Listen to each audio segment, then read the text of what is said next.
हाँ, last time पे reproduction का चैप्टर खत्म हो गया था ना। Yes sir. हाँ, तो रिप्रोडक्टिव हेल्थ की बातें कर रहे हैं। और रिप्रोडक्टिव हेल्थ में तीन चार टॉपिक पढ़ने वाले। पहला birth control, that is contraception. दूसरा है एसटीडीज।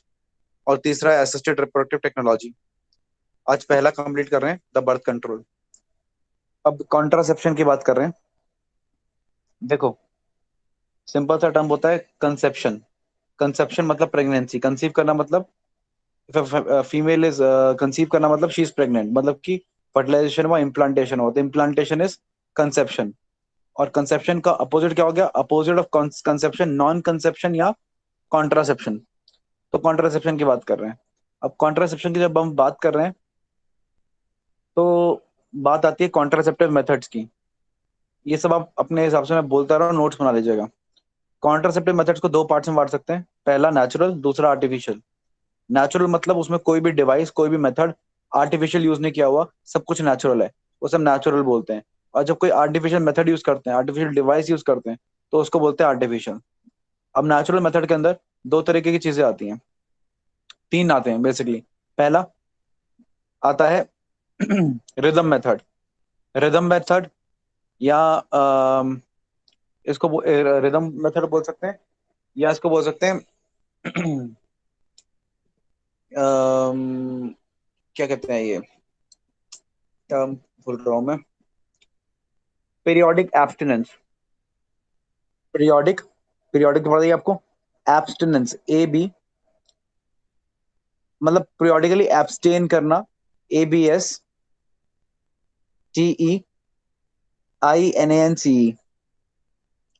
Periodic abstinence. और पीरियोडिक एब्सटिनेंस का पूरा नाम बोल दो, it is periodic abstinence from sexual intercourse.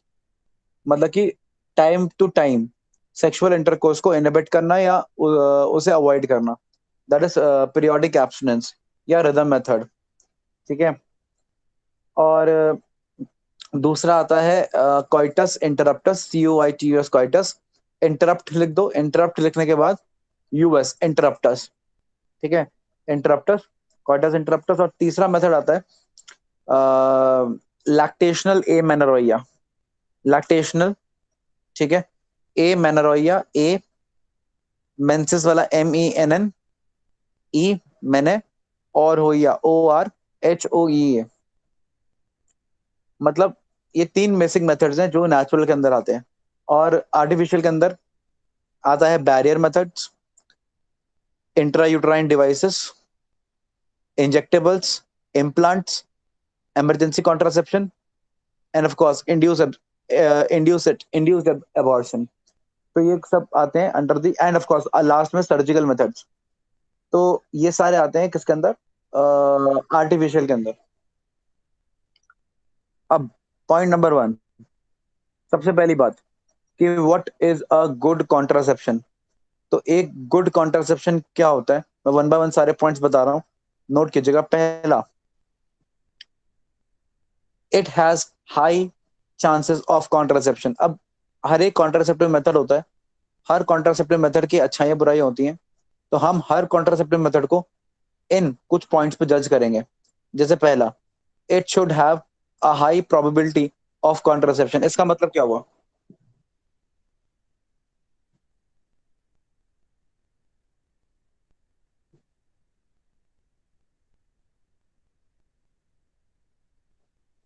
तुम लोगों से पूछ रहा हूँ मैं कुछ। फर्टिलिटी ना होने की चांसेस ज़्यादा होंगे। हाँ, फर्टिलिटी, यहाँ पे फर्टिलिटी की फर्ट बात नहीं करेंगे। या फर्टिलिटी की बात नहीं, यहाँ करेंगे इम्प्लांटेशन की बात। याद रखना, कॉन्ट्रासेप्शन मतलब इम्प्लांटेशन प्रिवेंट करना। ठीक है। तो फर्टिलिटी अगर हो भी जाए तो भी फट तो भी इम्प्लांटेशन ना हो, मतलब कि ultimate conception is implantation. Conceive कर लिया मतलब इम्प्लांट हो गया। तो chances of fertility, sorry, implantation क्या हो? बहुत ही कम हो। ठीक है ना, 90% से ज्यादा होते हैं फर्टाइल ना होने के चांसेस, कॉन्ट्रासेप्शन के chances, in the case of ये इम्प्लांट्स। तो इम्प्लांट्स सबसे अच्छे हैं प्रेगनेंसी को अवॉइड करने को, कंसेप्शन अवॉइड करने के लिए, जो फेल नहीं होते। और फेल होने में टॉप मोस्ट नंबर अगर किसी का है तो वो है कॉइटस इंटरप्टस का। ठीक है, ये जिसको हम विड्रॉल मेथड भी बोलते हैं। जो एक नेचुरल मेथड में आता है। तो याद रखिएगा, ये मैं आपको टाइम टाइम बताता रहूंगा। दूसरा दूसरा इंपॉर्टेंस क्या होगा, और सोचिए क्या क्या इंपॉर्टेंस हो सकते हैं कॉन्ट्रासेप्टिव मेथड। कौन से कॉन्ट्रासेप्टिव मेथड को मैं ज्यादा अच्छा कॉन्ट्रासेप्टिव मेथड बोलूंगा? क्या क्या प्रॉपर्टी होनी चाहिए? इस, ना हो बॉडी। हाँ, सर इसके कोई और अदर इफेक्ट ना हो बॉडी पे। साइड इफेक्ट्स नहीं होने चाहिए। मोस्टली जो यस। कॉन्ट्रासेप्टिव है, जैसे कि जो हार्मोनल बेस्ड कॉन्ट्रासेप्टिव है, तो चाहे हार्मोनल इंट्रायूट्राइन डिवाइस हो, चाहे हार्मोनल पिल हो, चाहे हार्मोनल इम्प्लांट हो, जो हार्मोनल होते हैं उनके साइड इफेक्ट्स बहुत सारे होते हैं, जैसे कि continuous bleeding, painful bleeding, mood swings, ovarian cyst. ठीक है ना? तो बहुत सारे डिसऑर्डर्स या बहुत सारे साइड इफेक्ट्स हो सकते हैं। और etching and irritation in the genitals, ये सारे चीजें हो सकती है। तो साइड इफेक्ट्स कम होने चाहिए। Very good. और सर यूज करने में प्रॉब्लम ना हो उससे कौन सा। यूज करने में प्रॉब्लम ना होने का मतलब ये है कि it should be easily available and easy to use.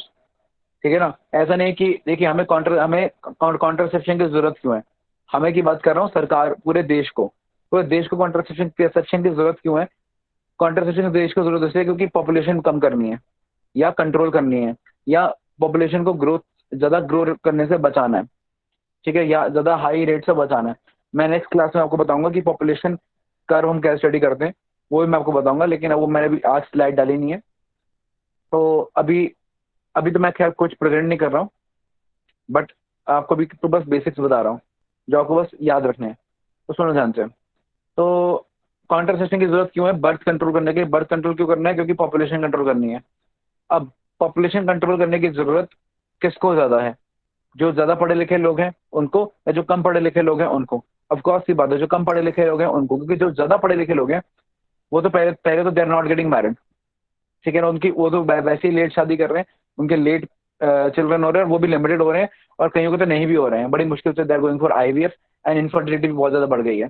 तो अपर जो क्लास सोसाइटी है, वहां तो वैसी प्रॉब्लम नहीं है। ठीक है ना? वहां तो बेबीज हो जाए वही बड़ा इशू है। ठीक है? वहां तो वो भी नहीं हो रहे हैं।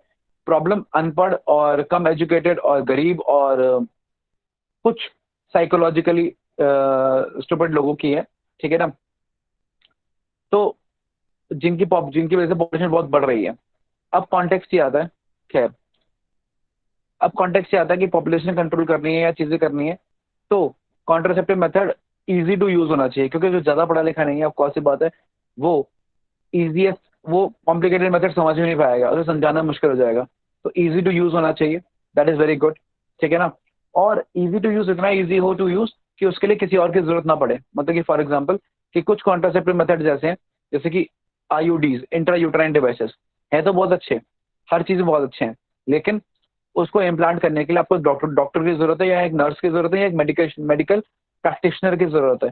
तो फिर उसमें प्रिवेसी नहीं रहती उसमें, आप, है ना? हालांकि प्रिवेसी की कोई बात नहीं है, लेकिन स्टिल पीपल डोंट वांट, या पीपल आर लाइक, उनकी साइकोलॉजी अलाउ नहीं करती इस बारे में बात करने के लिए, या डॉक्टर के पास जाने के लिए, जो भी, आई डोंट नो। ठीक है? तो privacy of the user maintain नहीं रहती उन डिवाइसेस में। लेकिन जो डिवाइसेस इजिली अवेलेबल है, जैसे कि कॉन्डम्स या कॉन्ट्रासेप्टिव पिल्स या दूसरे डिवाइसेस जो इजिली अवेलेबल हैं, उसकी एक अपर एज रहता है कि दे आर इजिली अवेलेबल। दूसरा, इजी टू यूज, है ना? यूज करने में कोई मुश्किल नहीं है। ठीक है ना? तो ये कॉन्ट्रासेप्टिव मेथड्स, एक अच्छा कॉन्ट्रासेप्टिव मेथड हमेशा इजी टू यूज और इजिली अवेलेबल होना चाहिए। और बताइए, और क्या अच्छी प्रॉपर्टी सर होनी चाहिए? डिसीज ट्रांसफर ना हो पाए। सर डिसीज ट्रांसफर ना हो पाए। कौन सा disease? Corona virus? No sir, sexually STD. Transmitted disease. हाँ, एसटीआईज। एसटीडी नहीं बोलेंगे, एसटीआई बोलेंगे, sexually transmitted infection, AIDS, HIV, syphilis, gonorrhoea. ठीक है ना? Chlamydia, genital herpes, genital warts, दुनिया भर के एसटीआईज हैं। ठीक है ना? तो ये एसटीआई ट्रांसफर ना हो, और यस, ये ट्रांसफर ना हो सके और कॉन्ट्रासेप्शन भी दे दे, ऐसा मेथड एक ही है, और वो है barrier method, the condoms. Condoms को छोड़ के दुनिया का कोई भी ऐसा मेथड नहीं है जो कि आपको कॉन्ट्रासेप्शन और एसटीडी, सॉरी एसटीआई, दोनों को साथ में बचाएगा। ठीक है ना? तो इकलौते ऐसे मेथड्स हैं, द बैरियर कॉन्डम्स मेथड, जो कि एसटीआई प्लस कॉन्ट्रासेप्शन दोनों देता है। और बताइए और क्या प्रॉपर्टी होनी चाहिए?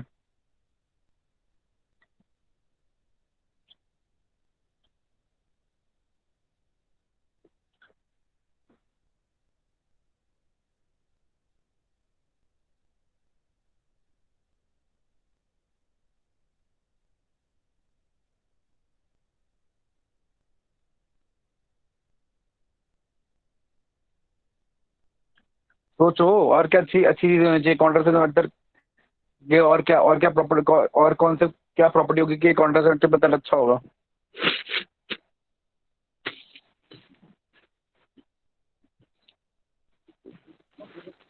3 पॉइंट्स बचे हैं अभी।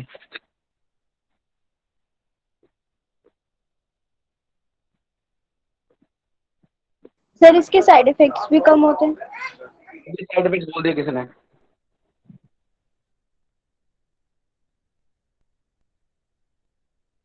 Cheaply available sir. क्या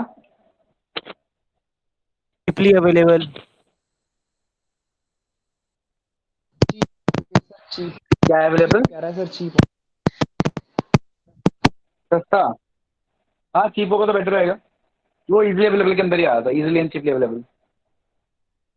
रेट लो होना चाहिए, कॉस्ट होना चाहिए, इसलिए जैसे सरकार बनाती है कहीं कॉन्ट्रासेप्टिव मेथड से। और बताइए सर रिवर्सिबल से होना चाहिए, क्या क्योंकि होता है सर रिवर्सिबल? क्या बोलते हैं जो रिवर्सिबल हमारे, क्या होता कुछ कह रहे हो सर आप? है? रिवर्सिबल क्या होता है? सर मतलब कि एक बार हमने जैसे करवा लिया, सर्जिकल मेथड्स है तो हम उसको फिर दोबारा कभी फिर फर्टाइल हो ही नहीं सकते। तो सर ऐसा किसने बताया ये? ऐसे में क्या होता है? कहाँ कहाँ पढ़ा ये? सर स्कूल में पढ़ा दिया है। बहुत बढ़िया। रिवर्सिबल होने चाहिए, बहुत बढ़िया, अमन ने स्कूल में ध्यान दिया, अच्छी बात है। रिवर्सिबल होना चाहिए। रिवर्सिबल का मतलब ये नहीं कि एक तरफ से यूज किया दोबारा उल्टी तरफ से घुमा के यूज कर लिया, ऐसा नहीं। जैसे जैकेट रिवर्सिबल आती है, ए साइड फिर बी साइड, ऐसा नहीं। रिवर्सिबल का मतलब कि जब तक इस्तेमाल करें तब तक ही कॉन्ट्रासेप्टिव, जब जब यूज करना बंद कर दिया तो उतना ही फीमेल फर्टाइल है, मेल फर्टाइल जितना पहले था। तो जब तक यूज कर रहे हैं मतलब उसके यूज का फर्टिलिटी पे कोई इफेक्ट नहीं होना चाहिए। मतलब ऐसा नहीं कि आपने अभी तो कॉन्ट्रासेप्टिव है, मतलब कि जैसे कि फॉर एग्जाम्पल स्टूडेंट सर ऑर्क्योटॉमी एक अच्छा मेथड, उसको कॉन्ट्रासेप्टिव मेथड क्यों नहीं बोलेंगे? ऑर्क्योटॉमी मतलब रिमूवल ऑफ टेस्टिस। पर removal of testis not a contraceptive method. Removal of testis कर दिया तो वो तो चलो ठीक है, कॉन्ट्रासेप्शन हो जाएगा, बट उसके बाद क्या? जब when a couple wants to get a baby तब क्या? तो वापस से टेस्टिस या ओवरी लगा नहीं सकते ना। तो ओवरियोटॉमी या ऑर्क्योटॉमी ये सर्जिकल मेथड्स नहीं है। अच्छा, कुछ और भी मेथड जैसे कि vasectomy, removal of Vasa difference. Removal मतलब थोड़ा छोटा सा कट लगाते हैं। ट्यूबेक्टॉमी, छोटा सा कट लगाना इसमें वेसेक्ट उसमें फैलोपियन ट्यूब में, ट्यूबेक्टॉमी। दोनों ही कॉन्ट्रासेप्टिव मेथड्स हैं, सर्जिकल मेथड्स कॉन्ट्रासेप्टिव मेथड्स हैं, ये दोनों हैं। वेसेक्टॉमी है, ट्यूबेक्टॉमी है। ये रिवर्सिबल भी हैं, बट इनकी रिवर्सिबिलिटी की जो पॉसिबिलिटी है वो बहुत कम हो जाती है। मतलब कि आपने कट तो लगा दिया, वापस से आप जोड़ भी दोगे बाद में जब चाहिए, जब प्रेगनेंसी चाहिए होगी, लेकिन जब जोड़ने के बाद रिजल्ट काफी अच्छे नहीं आते, तो उतनी ही फर्टिलिटी अटेन नहीं होती जितनी होनी चाहिए, तो पुअरली रिवर्सिबल है। तो एक कॉन्ट्रासेप्टिव मेथड रिवर्सिबल होना चाहिए, और मोस्टली कॉन्ट्रासेप्टिव मेथड्स जो होते हैं वो रिवर्सिबल ही होते हैं, सिर्फ इन वेसेक्टॉमी और ट्यूबेक्टॉमी को छोड़ के। और रिमूवल ऑफ ओवरियन टेस्टिस ये तो मेथड ही नहीं है कॉन्ट्रासेप्टिव, ठीक है ना? ओके, और बताइए।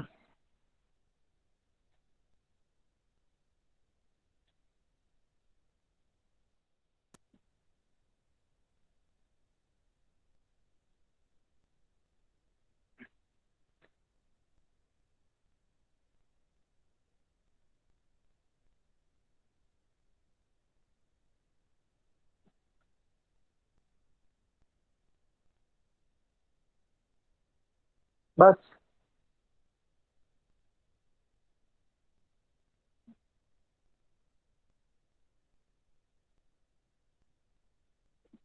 आप लोग को आवाज आ रही है मेरी?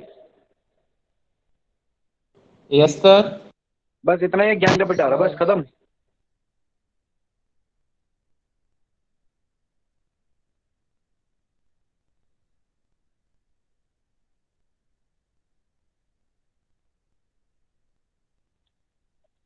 रीयूजेबल, रीयूजेबल भी एक होता है।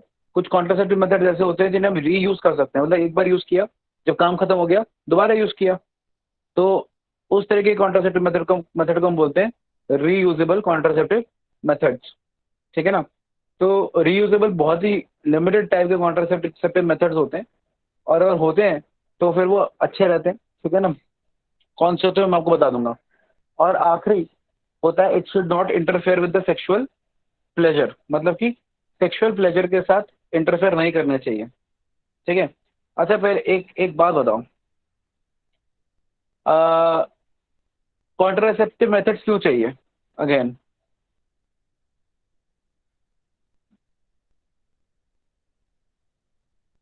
पॉपुलेशन कंट्रोल, अनयूजुअल प्रेगनेंसी को अवॉइड कर सकता है। कौन बोल रहा है? सिद्धार्थ? Yes sir. हाँ, तो कॉन्ट्रासेप्टिव मेथड से हम अनवांटेड प्रेगनेंसी को अवॉइड कर सकते हैं। उसका एक बेस्ट मेथड बताऊं, उसका बेस्ट मेथड है कि complete abstinence from sexual intercourse, मतलब कि डोंट हैव सेक्सुअल इंटरकोर्स। ये भी तो मेथड है, ये भी एक बहुत ही बेहतरीन मेथड है कॉन्ट्रासेप्शन का। ये वाला मेथड क्यों नहीं यूज कर रहे लोग?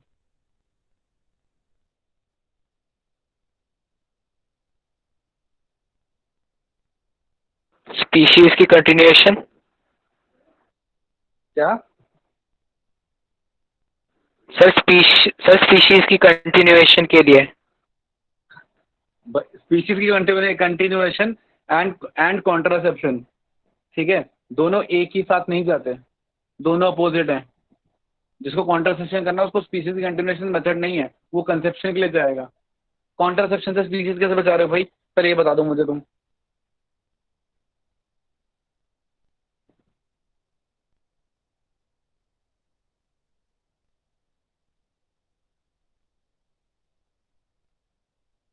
मैं तुम लोगों से कुछ पूछ रहा हूँ कि the best contraception method is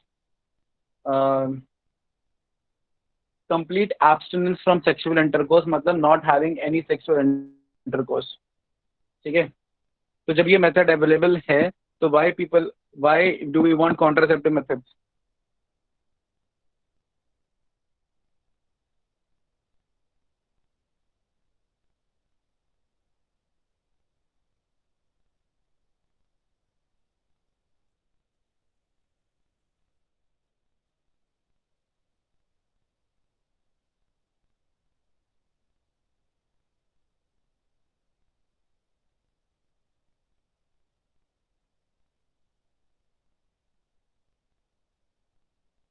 ठीक है, कोई बात नहीं।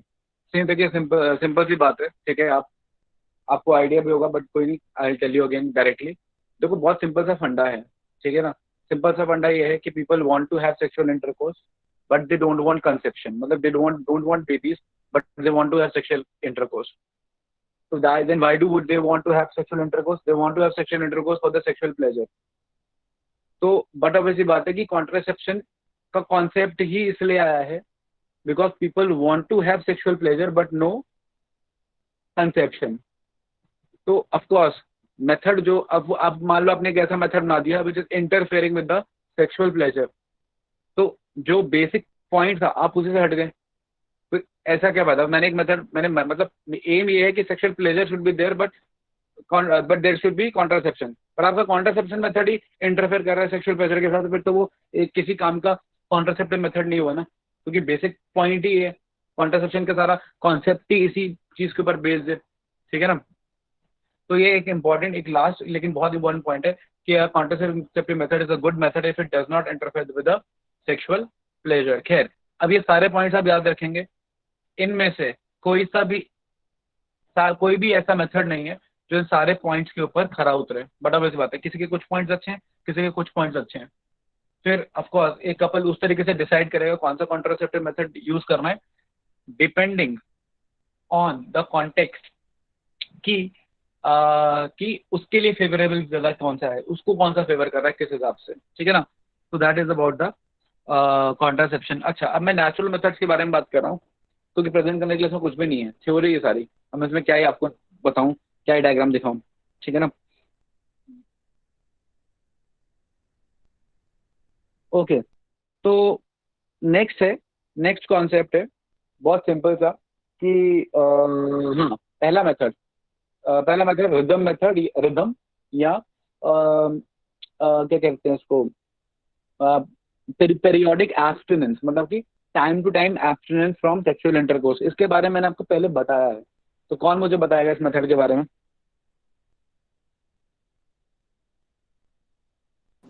सर मैं बताऊं? हाँ बोलो गोविंद। सर जो मेंस्ट्रुअल साइकिल का जो मिड टाइम होता है, जहाँ ओव्यूलेशन होने की ज्यादा चांसेस होती है, उस टाइम तूने सेक्सुअल तूने इंटरकोर्स तूने को। अगर दोबारा मिड टाइम बोला, ठीक है गोविंद, तो तेरी पिटाई लग जाएगी। मिड टाइम ही होता, अगर 30 दिन की लाइफ साइकिल तो मिड टाइम बोलोगे, 32 दिन की लाइफ साइकिल तो मिड टाइम आएगा। ठीक है ना, don't talk about the mid time, talk about the the day of ovulation. जरूरी नहीं है कि day of ovulation mid time पे हो। 28 डे की लाइफ साइकिल में ही मिड टाइम पे ओव्यूलेशन होता है। हाँ बोलो। सर जो समझ गए जो क्या कह रहा जो हूँ? हाँ जो ओव्यूलेशन का टाइम होता है, उसको डे हाँ। काउंट करके उस टाइम पे सेक्सुअल इंटरकोर्स को रोका जाए। और आपने हम्म। बताया था कि जैसे मेंस्ट्रुअल डे से 14 डे पहले ओव्यूलेशन होता है, ये बात फिक्स है। तो इससे हम क्या कहते मेंस्ट्रुअल हैं, डे से काउंटिंग। 14 डे पहले मतलब? हाँ, मेंसेस से 14 डेज पहले ओव्यूलेशन होता है। ठीक है ठीक है। सर ऐसे हम काउंटिंग करके हम लोग सेक्सुअल इंटरकोर्स को वो कर सकते हैं, अवॉइड। तो एक बात बता, किसी किसी फीमेल है कोई, ठीक है ना, तो उसकी जो ओव्यूलेशन, उसका जो ये मेंस्ट्रुअल साइकिल के टोटल डेज 26 हैं, 26 दिन की उसकी मेंस्ट्रुअल साइकिल है टोटल। तो उसको कौन कौन से दिन सेक्सुअल इंटरकोर्स अवॉइड करना चाहिए? सर 11th 12th और 13th 14th। 11, 12, 13, 14 कैसे निकाला? क्योंकि सर 26 में से जब हम 14 माइनस कराएंगे तो 12 बचेगा। एक मिनट रुक जा, सबको सुनने दे। 26 में से 14 माइनस किया तो कितना बचा? 12। तो 12th डे है डे ऑफ ओव्यूलेशन। अब आगे बता। और सर हम लोग 11th डे इसलिए नहीं कराएंगे, वो लोग 11th डे इसलिए नहीं करेंगे क्योंकि स्पर्म जाके ऐसा तो है नहीं कि जाते उसकी डेड हो जाए, उसकी भी कोई लाइफ स्पैन होता है। तो 3 दिन का इसलिए विंडो होता है, मतलब 3 दिन का विंडो होता है। तो 12th डे ओव्यूलेशन निकल गया, उसको छोड़ दो, 12 को मारो गोली। 12 से 3 आ जाओ, 11, 10, 9। और 12 से तीसरा उधर से आ जाओ, 13, 14, 15। तो 3 दिन आगे 3 दिन पीछे, तो ये 6 दिन हो गए, प्लस ओव्यूलेशन डे हो गया 7 दिन। ये 7 डेज का विंडो हो जाएगा when couple has to avoid the sexual intercourse. मतलब डे 9 से लेके डे 12 के बाद 15 तक। ठीक है ना। और ये साइकिल टू साइकिल वेरी करेगा। जब ये 28 डे की लाइफ साइकिल होती है तो 14 डे का ओव्यूलेशन होता है, तो 14 डे को क्रॉस मार दो। उसके बाद 13, 12, 11 और 15, 16, 17। सो 11 से लेकर 17 तक अवॉइड किया जाता है क्या? Sexual intercourse. ठीक है ना। तो अब 28 डेज हैं, तो भाई 4 हफ्ते हुए। ठीक है ना। अब रिदम मेथड को सुनो, रिदम मेथड क्यों बोला गया है, बड़ा लॉजिक है इसमें। अब ये 7 दिन हुए, ठीक है ना, तो ऐसे 7-7 दिन में आप पूरे साइकिल को डिवाइड कर सकते हो, शुरू के साथ, बाद के साथ, फिर साथ और आखिरी साथ। ठीक है ना। तो शुरू के साथ में जनरली सेक्सुअल इंटरकोर्स नहीं हुआ because that is the day of menses. ठीक है ना। Already female is on the menses, तो पहला फर्स्ट वीक तो मेंसेस वाला वीक हो गया, तो उसमें तो वैसे sexual intercourse is avoided by nature. ठीक है। अब उसका जो नेक्स्ट वीक है, ठीक है, देन फ्रॉम 8 टू फ्रॉम, है ना, सो अप्रोक्सीमेटली दैट वीक अब couple can have that sexual intercourse. फिर उसके बाद जो नेक्स्ट वीक है, कपल अवॉइड सेक्सुअल इंटरकोर्स। ठीक है। और उसका जो नेक्स्ट वीक है, फिर से couple can have the sexual intercourse. तो एक week no sexual intercourse, then next week couple can have sexual intercourse, then 1 week non sexual intercourse, then a sexual intercourse. तो एक लेमैन को समझाने के लिए, जिसको बायोलॉजी नहीं पता है, उसको इस तरीके से वो जिस तरीके से इसको यूज करता है, तो दैट्स एक रिदम बन गया कि no sexual intercourse, sexual intercourse, no sexual intercourse, sexual intercourse. तो उस तरीके से एक रिदम बन जाता है। ठीक है। तो इसलिए बोलते हैं रिदम मेथड, या अगर साइंटिफिकली बोले तो पेरियोडिक एब्स्टिनेंस मेथड। ठीक है। अच्छा, और भी तरीके हैं ओव्यूलेशन पता लगाने के, मेरे को बता चुका हूँ। कि टेम्परेचर मेथड है, ठीक है ना, 1 डिग्री टेम्परेचर बढ़ जाता है ओवुलेशन के आसपास। LH का मेथड है, LH डेली काउंट किया, डेली उस पे नजर रखिए LH पे, जिस दिन LH बढ़ गया उस दिन ओवुलेशन है। और फिर ये क्या कहते हैं, म्यूकस टेस्ट, स्पिन बारकेट बताया था मैंने। म्यूकस का टेस्ट होता है कि सर्विकल म्यूकस को टेस्ट करते हैं, ठीक है, और वो वाला टेस्ट है। तो मैं आपको बहुत सारे बता देता हूँ, temperature method, LH method, mucus method, date method, ठीक है, ये सारे के सारे तरीके से ओवुलेशन पता लगा के आप अगेन ये फायदेमंद है कॉन्ट्रासेप्शन कंसेप्शन दोनों के लिए। अगर कंसेप्शन नहीं चाहिए, कॉन्ट्रासेप्शन करना है, तो avoid sexual intercourse in that 1 week. और अगर यही उल्टा करना है, a female wants to conceive, तो have sexual intercourse specially near the ovulation, ठीक है।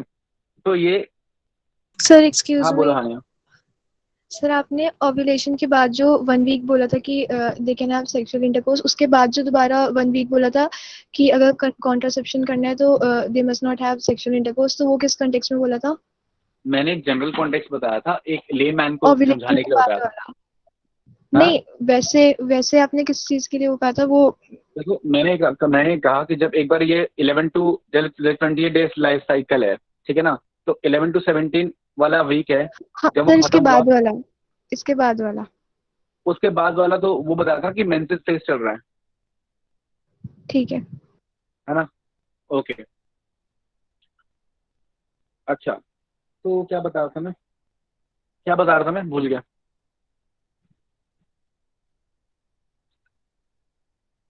लास्ट क्या बोल रहा था मैं?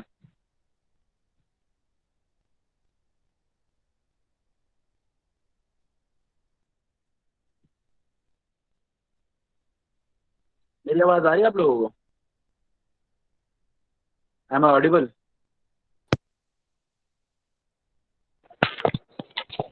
सर ओव्यूलेशन डे कैसे चेक करते हैं? हाँ, ओवुलेशन डे पता लगा कर मैं बताया था कि भाई एक टेम्परेचर है, LH है, और ये म्यूकस है सर्विकल, ये सब मैं आपको बता चुका पहले, है ना। मैं सारा ज्ञान इसलिए बांटा था क्योंकि मुझे बाद में ना बांटना पड़े, ठीक है। फिर भी कोई डाउट होगा तो पूछ लेना। खैर मार बोलिए इसको। तो ये खत्म हो गया, कौन से वाला, रिदम मेथड। अगले पे आओ, अगला वाला है कॉइटस इंटरप्टस, नाम में लिखा हुआ है कॉइटस इंटरप्टस। कॉइटस को इंटरप्ट कर दो। कब इंटरप्ट कर दो, ये भी मैं आपको ऑलरेडी बता चुका हूँ। कब इंटरप्ट कर दो? Just before ejaculation. तो नॉर्मल सेक्सुअल इंटरकोर्स चल रहा है, सब बढ़िया चल रहा है, ठीक है। नाउ मेल रियलाइजेस कि this is the time of ejaculation. Just जैसे ही realizes that this is the time of ejaculation, the male withdraws the penis या external genitalia from the female genital pouch या vagina just before the ejaculation. तो जो भी ejaculation होगा outside female body होगा, ठीक है, ठीक है ना, जिसकी वजह से कॉन्ट्रासेप्शन होगा, ठीक है ना, कंसेप्शन नहीं होगा। ऑफ कोर्स इसके भी लिमिटेशन है। पहला, male partner may not that withdraw penis at the right time, ठीक है ना। पार्शियल इजैकुलेशन बॉडी के अंदर, पार्शियल इजैकुलेशन बॉडी के बाहर, ऐसा हो गया, ठीक है। या प्री इजैकुलेटरी फ्लूइड की वजह से कंसेप्शन हो गया, चांसेस कम है लेकिन कांट से। तो इसलिए ये एक अच्छा मेथड नहीं है। ऊपर से it does not it interfere with sexual pleasure, ठीक है ना। तो ये सारी रीजंस की वजह से it is not a very good method. Clear point? Coitus interruptus clear, जिसको हम विड्रॉल मेथड भी बोलते हैं। यस या नो?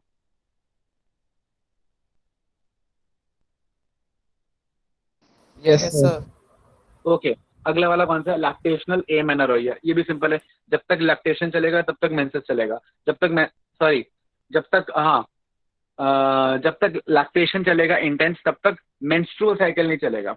अब मेंस्ट्रुअल साइकिल नहीं चल रहा, ओवुलेशन नहीं हो रहा, ठीक है ना। फिर कितना क्या फर्क पड़ता है, कितना मर्जी स्पर्म है, कितना मर्जी sexual intercourse person is practising, कोई फर्क नहीं पड़ेगा। There would be no pregnancy. क्यों? बिकॉज मेंस्ट्रुअल साइकिल नहीं चल रहा, ओवुलेशन ही नहीं हो रहा। तो जो 6 मंथ्स होते हैं after the delivery of a child, उस 6 मंथ्स तक, 6 मंथ्स अब तक अप्रोक्सीमेटली कोई मेंस्ट्रुअल साइकिल नहीं चलता। इस वजह से there is no menses. Clear point? आ रही बात समझ में? क्योंकि जो ये प्रोलैक्टिन का हाई अमाउंट है, ठीक है, ये हार्मोनल इम्बैलेंस रखता है, एस्ट्रोजन प्रोजेस्टेरोन के रेशियो में इम्बैलेंस रखता है, और इस इम्बैलेंस की वजह से प्रॉपर ओवुलेशन या प्रॉपर मेंस्ट्रुअल साइकिल नहीं चलता because of the prolactin. Clear point? आ रही बात समझ में? तो ये तीन मेथड्स नेचुरल मेथड्स हैं, ठीक है ना। आर्टिफिशियल पे आते हैं, मैं स्क्रीन प्रेजेंट कर रहा हूँ, वन बाय वन बात करेंगे।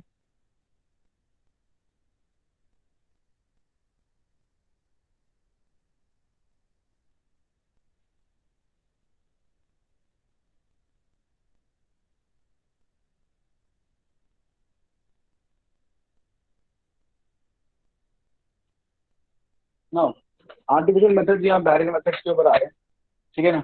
तो मतलब आर्टिफिशियल मेथड्स में बैरियर मेथड एक पहला मेथड है। बैरियर मतलब फिजिकल बैरियर, मतलब डायरेक्ट बिटवीन द जेनाइटल्स, मतलब ये male external genitalia that is पीनस and female external female क्या कहते हैं population canal that is vagina, दोनों के बीच में एक बैरियर की तरह काम करता है, दोनों को आपस में मिलने नहीं देता, मतलब कि दोनों में आपस में फिजिकल कांटेक्ट होने नहीं देता, बीच में एक बैरियर की तरह, एक दीवार की तरह बीच में रहता है, ताकि कोई भी फ्लूइड एक्सचेंज दोनों आपस में ना हो। और यही रीजन है कि ये क्योंकि बैरियर है, तो बैरियर सिर्फ सीमन या वेजाइनल फ्लूइड के लिए नहीं, बल्कि उनमें प्रेजेंट बैक्टीरिया वायरसेस के लिए भी है, ठीक है ना। तो इसलिए कोई भी बैक्टीरिया वायरस इधर से उधर नहीं जा पाएगा, इसलिए ये एसटीआई भी क्या करता है, प्रिवेंट करता है। अच्छा, बैरियर मेथड में और भी हैं। जो पहला बैरियर मेथड बता रहा हूँ, ये मैं उसकी बात कर रहा हूँ जिसको हम कॉन्डम्स बोलते हैं, ठीक है ना। They are made up of the latex rubber sheet, मतलब ये लैटेक्स रबर से बनते हैं।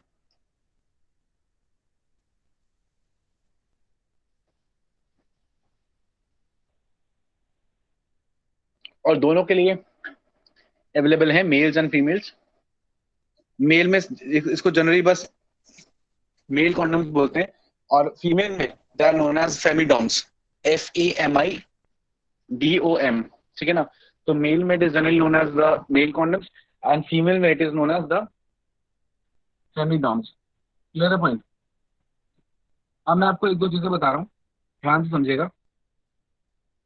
कि जो क्या कहते हैं मेल कॉन्डम्स हैं, ये क्या करते हैं, they are used like they cover the penis, ठीक है।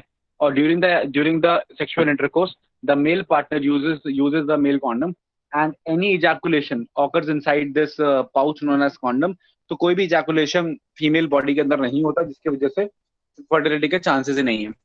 सेम फीमेल कॉन्डम्स हैं, they are inserted inside the vagina, और ये फीमेल एक्सटर्नल जेनिटलिया को भी कवर करता है, जिसकी वजह से कोई भी एसटीआई ट्रांसमिट नहीं हो सकती। अगेन कोई भी इजैकुलेशन होगा that would be inside the condom rather than the female body, और फिर इसको उठा के आफ्टर द सेक्सुअल इंटरकोर्स निकाल के इसको फेंक दिया जा सकता है, और रीयूजेबल बिल्कुल नहीं है, ठीक है ना, कि male and female condoms are non reusable, लेकिन रिवर्सिबल है ना, कि जब तक यूज करें तभी तक कॉन्ट्रासेप्शन है,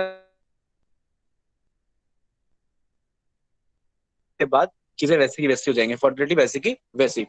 तो that is about the these methods and STI से क्या कर रहे हैं, प्रिवेंट कर रहे हैं। कोई डाउट, आगे बात करें।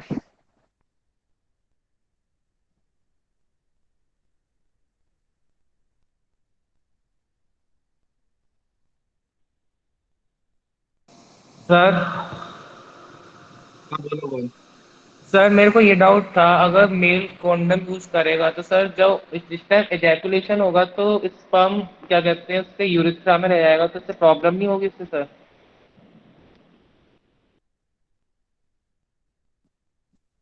तो अब यूरिथ्रा में कैसे रह जाएगा?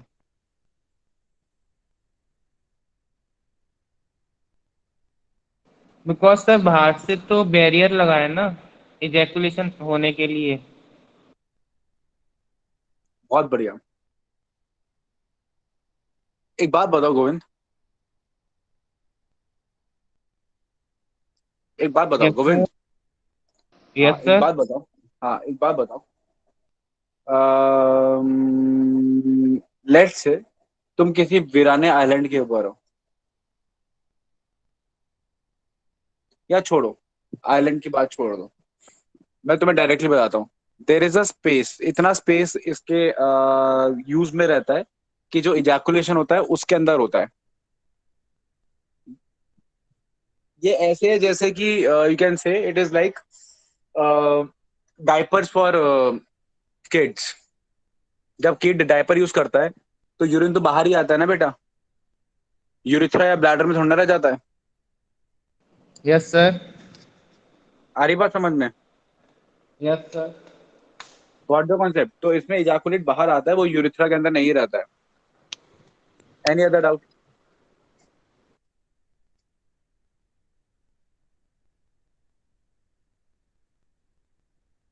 चलिए आगे बात करते हैं।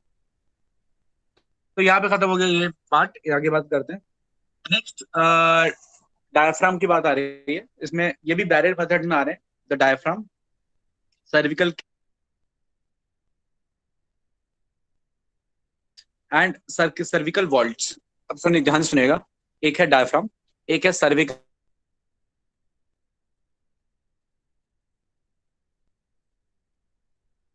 कैप। ठीक है, लिख लीजिएगा इसको, सर्विकल कैप।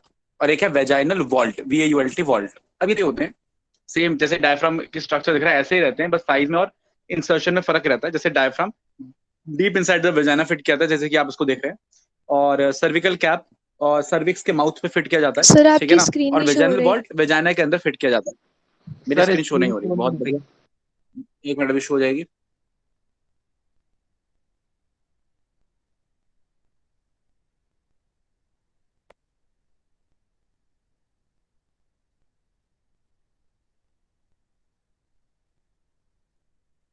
अब शो हो रही है मेरी स्क्रीन?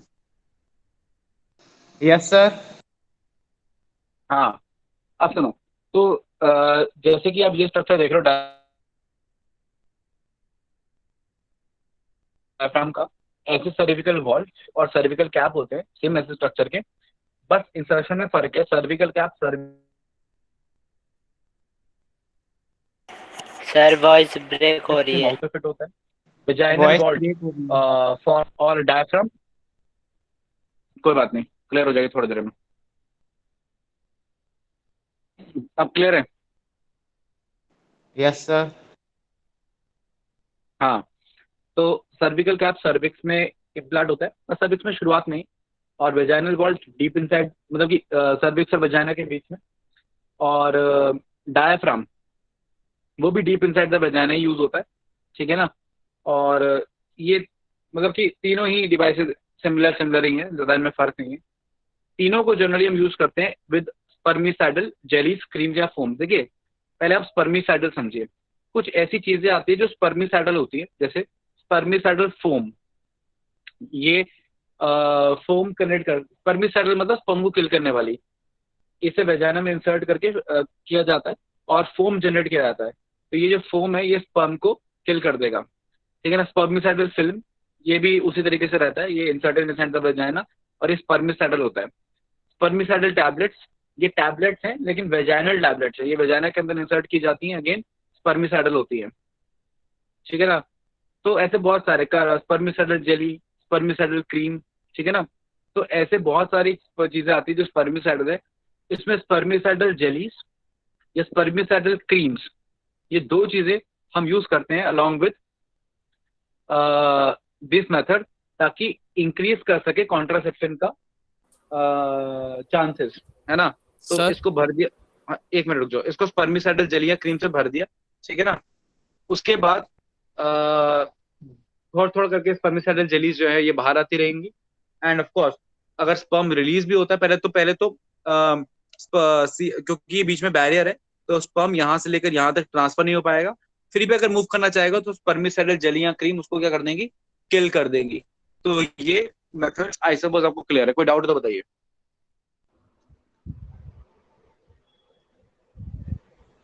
सर जो ये और ये मेथड, हाँ हाँ, सर मैं पूछ रहा हूँ जो ये क्रीम और स्पर्मिसाइडल जितनी भी चीजें हैं हार्मोनल में आएंगी, क्योंकि सर ये केमिकली किल कर रहा नहीं है ना केमिकल है, स्पर्म को। केमिकल है, इनऑर्गेनिक केमिकल्स है या। हाँ। Okay sir. क्लियर? और फिर आप किसी को हाँ, तो ये रीयूजेबल होते हैं। इसको फिर बाहर निकाल के वापस से स्पर्मिसाइडल वॉश करके वापस स्पर्मिसाइडल सर? जेली भर के दोबारा से यूज किया जा सकता है। हाँ सर बोलो। सर ये केमिकल है तो सर फिर तो फर्टिलिटी को इफेक्ट करेगा ना? बेटा एक बात बता कि फर्टिलिटी को इफेक्ट करने से क्या समझता है तू? किसकी फर्टिलिटी को, मेल की या फीमेल की? फीमेल की। फीमेल की फर्टिलिटी कब इफेक्ट होती है?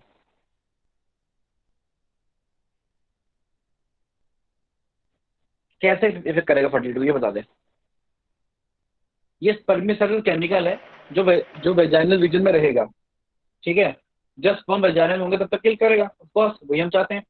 उसके बाद जैसे केमिकल है फिर खत्म हो जाएगा, ठीक है ना। जब खत्म हो जाएगा तो वो फर्टिलिटी वैसी की वैसी। ओके ये तो सर। ब्लड में एब्जॉर्ब थोड़ा हो गया, बॉडी में एब्जॉर्ब थोड़ा हो गया जो इफेक्ट कर रहा है। आ रही है बात समझ में? Yes sir. अब मेरे सवाल का जवाब दे फटाफट से। ये मेथड जो है वेजाइनल वॉर्ड, सर्विकल कैप और डायफ्राम, ये एसटीडी से बचाएंगे, सॉरी एसटीआई से बचाएंगे। Yes sir. बचाएंगे एसटीआई से कैसे? सर ये जाने नहीं देंगे ना? किसको? नो सर, नहीं बच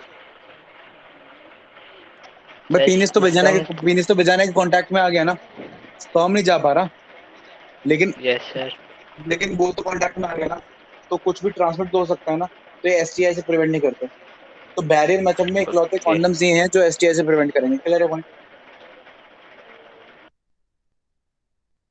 तो ये रिवर्सिबल है। तो क्या ये रियूजेबल है तो रियूजेबल रिवर्सिबल दोनों होते हैं ये डायफ्राम्स, वेजाइनल वॉल्स और सर्विकल कैप्स, ठीक है ना।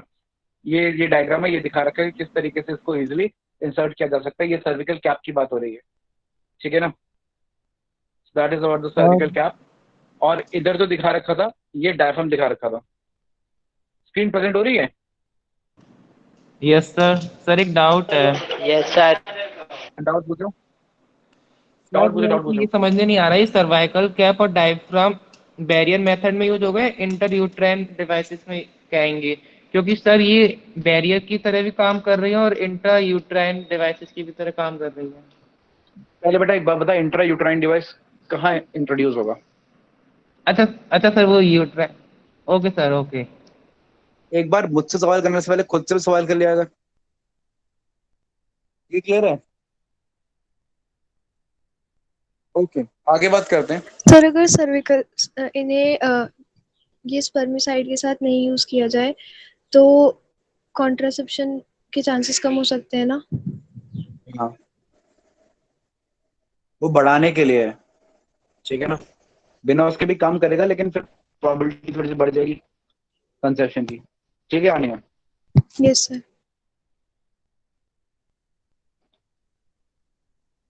ठीक है, अगला है इंट्रा यूट्राइन डिवाइसेस, जो कि गोविंद यूट्रस में इम्प्लांट होते हैं, इसलिए उसे इंट्रा यूट्राइन डिवाइसेस बोलते हैं, ठीक है ना। या कहीं कहीं काम आए तो पागल मत हो जाना कि किसी ने लिख दिया आईयूसीडी, कि सर ये आईयूसीडी क्या हो गया, हमें तो पढ़ाया नहीं सर ने, सर को कुछ आता नहीं है, ऐसा नहीं। IUCD is intra uterine contraceptive device, ठीक है ना। तो आईयूसीडी लगाओ तो इसी यो बीच में सी लग जाने से कंफ्यूज मत हो जाना, वो होता है इंट्रा यूट्राइन कॉन्ट्रासेप्टिव डिवाइस। तो आईयूडी और आईयूसीडी एक ही बात है, ठीक है ना। किस किस तरीके के आते हैं? First generation, second generation, third generation.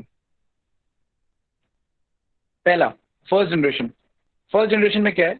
Inert IUDs, than copper containing IUDs, तीसरा है हार्मोनल आईयूडीज। अब मैं आपको ना पूरा समझाता हूँ।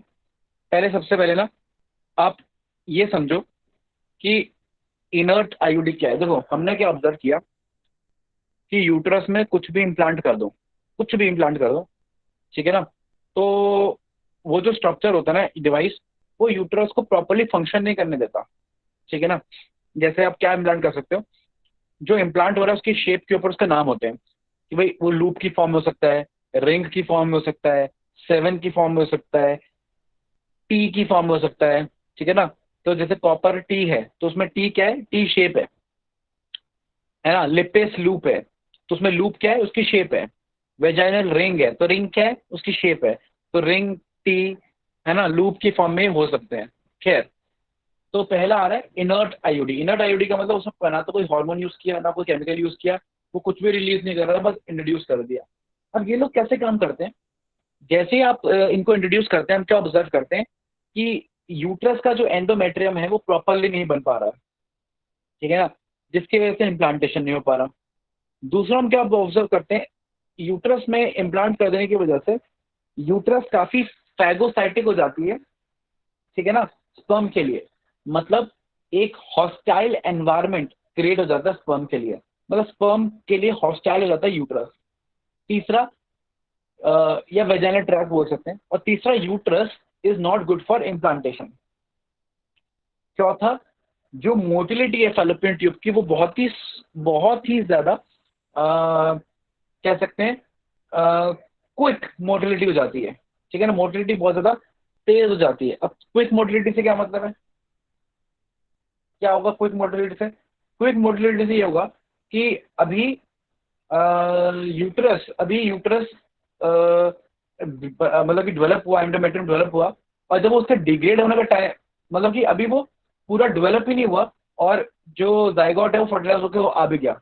मतलब कि नॉर्मली जो जाइगोट है फर्टिलाइज होकर 1 हफ्ता लगा था यूट्रस आने में, वही अगर 2 दिन में आ जाता, अब यूट्रस पूरी तरह से डेवलप भी नहीं होगा और जाइगोट आ जाएगा। तो क्विक मोटिलिटी से क्या होता है कि प्रॉपर टाइम पे, सही टाइम पे मोटिलिटी नहीं हो पाती, जिसकी वजह से इम्प्लांटेशन नहीं होता। मतलब कि अलग अलग तरीकों से आईयूडीज प्रिवेंट करते हैं। मैंने क्या क्या बताया, स्पर्म की फैगोसाइटोसिटी बढ़ा देते हैं, मतलब स्पर्म की फैगोसाइटोसिस होने लगती है, हॉस्टाइल एनवायरनमेंट हो जाता है यूट्रस का, इम्प्लांटेशन के लिए अच्छा नहीं रहता, और जो फैलोपियन ट्यूब की मोटिलिटी है वो भी क्या हो जाती है, इफेक्ट हो जाती है। तो ये काम है किसी भी आईयूडी का, किसी भी आईयूडी का, और ये काम एक इनर्ट आईयूडी का रहेगा ही रहेगा। हाँ, हार्मोनल और कॉपर रिलीजिंग आईयूडी के एडिशनल और एड ऑन्स हो जाते हैं, लेकिन ये तो सबसे बेसिक चीज है जो हर आईयूडी करेगी, चाहे वो हार्मोन वाली हो, चाहे वो कॉपर वाली हो, चाहे वो इनर्ट हो। तो जो काम इनर्ट आईयूडी कर रही है वो सारी आईयूडी करेंगी। क्लियर है पॉइंट? तो that is the function of inert IUD. तो जनरल सभी आईयूडी के फंक्शन है। इसमें सबसे पहले कौन आ गया एग्जाम्पल, इसमें एनसीईआरटी में कौन सा दिया है, लिप्पेस लूप। तो लिप्पेस लूप याद रखना, एनसीईआरटी पढ़ लेना, ठीक है, वहां से स्पेलिंग भी देख लेना, हालांकि स्पेलिंग LIPPE''ES है। कोई डाउट इनर्ट आईयूडी में? Yes sir. Sir Yes. हाँ बोलो। मुझे बताया था कॉपर टी में जो टी है वो शेप को रिप्रेजेंट कर रहा है, तो सर उसमें कॉपर टी का नंबर भी होते हैं, हाँ। जैसे copper T 200, copper T 370, sir वो नंबर क्या है? कॉपर टी बोला ही नहीं, कॉपर टी पढ़ाया नहीं मैंने कॉपर टी नहीं पढ़ाया तुमको भी, मैं तुमको सिर्फ इनर्ट आईयूडी पढ़ाया। इनर्ट आईयूडी में कोई डाउट है तो पूछो। तो सर उसमें नहीं है। हाँ, इनर्ट आईयूडी खत्म। अगर कोई डाउट नहीं है तो आगे बात करते हैं। अगला आ रहा है कॉपर कंटेनिंग आईयूडीज। अब ये कॉपर कंटेनिंग आईयूडीज की खास बात है, छोटी होती है, फिट करने में आसानी होती है, पहली चीज ये। एडवांटेज बताता हूँ। एडवांटेज ये है कि इसके अंदर कि एक्स्ट्रा फैगोसाइटोसिस ऐड होगी। बताता हूँ कैसे। इनके अंदर होता है कॉपर, ठीक है ना, जैसे कॉपर 7 है, 7 उसके शेप के ऊपर है, कॉपर टी सिंपल है, और कॉपर टी अलग तरीके की आएगी, copper T 200, copper T 350, copper T 375, 377 अलग अलग तरीके की आएंगी, ठीक है ना। तो जहाँ पे जो नंबर है वो नंबर इंडिकेट कर रहा है कि कितना वो सरफेस एरिया है, कि कितना एरिया वो कवर कर रही है। मतलब साइज में जो कॉपर वाला हिस्सा होगा, मतलब कि मैं आपको स्ट्रक्चर दिखाऊं कॉपर टी का, तो लेट्स से ये कॉपर टी है, तो इसका जो ऊपर वाला टी शेप है, ठीक है ना, आई एम सॉरी, ठीक है, ये वाला प्लास्टिक का रीजन होता है। इसकी जो कॉपर की वायर है, ठीक है ना, वो कितनी बड़ी है, ठीक है ना, जो वायर है ना, जो कॉपर की वायर इसमें ऐसे फोल्ड होकर लगी रहती है, वो कॉपर की वायर कितनी बड़ी है, कितना उसका सरफेस एरिया है, कितना अमाउंट ऑफ कॉपर वो रिलीज कर रही है, उसके ऊपर उसका नंबर होता है। तो 200 कम है, 350 और ज्यादा है, 377 और ज्यादा है, ठीक है ना। जैसे कॉपर 370A है एक, ठीक है ना, वो हम जानते हैं कि 10 साल के लिए कॉन्ट्रासेप्शन दे देता है, मतलब कि एक बार इंसर्ट करो और 10 साल तक कॉन्ट्रासेप्शन। तो ऐसे ऐसे कॉपर कंटेनिंग डिवाइसेस भी आते हैं, ठीक है ना। जैसे कॉपर टी है वो 2 to 3 years के लिए कॉन्ट्रासेप्शन देता है, नॉर्मली कॉपर टी, ठीक है ना। मल्टीलूट 375, ठीक है ना। अब यहाँ पर शेप का नाम नहीं दिया हुआ, यहाँ पे नाम दे दिया मल्टी लोड 375। तो यहाँ पे अमाउंट अगेन ज्यादा हो गया, 375 हो गया, तो मल्टी लोड बोल दिया, ठीक है ना। खैर मल्टी लोड एक्चुअली एक आप कह सकते हैं मॉडल आया था प्रॉपर्टी का, है ना। ये मॉडल जैसे आता है ना कंप्यूटर्स में भी आता है, ये एक मॉडल आ गया, वीवो बुक आ गई, जेनो बुक आ गई, है ना, थिंक पैड आ गया, आइडिया पैड आ गया। तो वैसे एक मॉडल आया था मल्टी लोड, उसमें 375 आपके एनसीईआरटी में दिया हुआ है। तो कॉपर की कॉपर 7 एंड मल्टी लोड 375, ये याद रखिएगा, they are copper releasing intra devices. काम कैसे करते हैं वो ज्यादा इंपॉर्टेंट है। कॉपर रिलीजिंग डिवाइसेस क्या करते हैं ना, इनमें से कॉपर निकलता रहता है। ये जो कॉपर है ये क्या करता है, दो काम करता है, बस सिंपल एक काम करता है, सिंपल एक काम सोचो। ये कॉपर जो आपके आसपास के सेल्स हैं, ठीक है ना, वजाइना के सेल्स हैं, उसको स्टिमुलेट करता है, और ये जो सेल्स हैं ये टॉक्सिक केमिकल्स फिर रिलीज करते हैं। फिर ये जो सेल्स टॉक्सिक केमिकल रिलीज करते हैं उसकी वजह से स्पर्म की किलिंग होती है, या स्पर्म की जो मोटिलिटी है या उसकी जो स्पीड है वो क्या होती है, स्लो हो जाती है। आ रही है बात समझ में। तो कहने का मतलब ये है कि आपने पढ़ा था ना कि जो वेजाइनल रीजन है या जो यूट्राइन रीजन है वो कुछ केमिकल रिलीज कर रहा है, जिससे कैपेसिटेशन हो रहा है, स्पर्म एक्टिवेट हो रहा है, तेज घूम रहा है। तो अब इसने क्या किया, इन सेल्स को इनएक्टिवेट कर दिया और इनको स्टिमुलेट किया टॉक्सिन रिलीज करने के लिए, जिसकी वजह से स्पर्म की जो मोटिलिटी है वो स्लो हो जाती है। तो फाइगोसाइटोसिस और यूट्रस को हॉस्टाइल बनाना, फेलोपियन ट्यूब की मोटिलिटी को इफेक्ट करना, एंडोमेट्रियम को डेवलप नहीं होने देना, ये तो सारे काम करेगा ही, जैसे एक इनर्ट आईयूडी करता है। इसके अलावा स्पर्म की जो स्पीड है वो भी क्या कर देगा, स्लो कर देगा। कौन, कॉपर रिलीजिंग आईयूडी। क्लियर है पॉइंट। कॉपर रिलीजिंग आईयूडी में कोई डाउट है?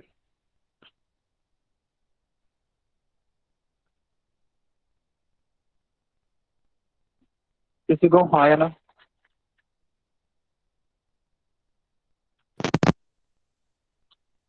No sir.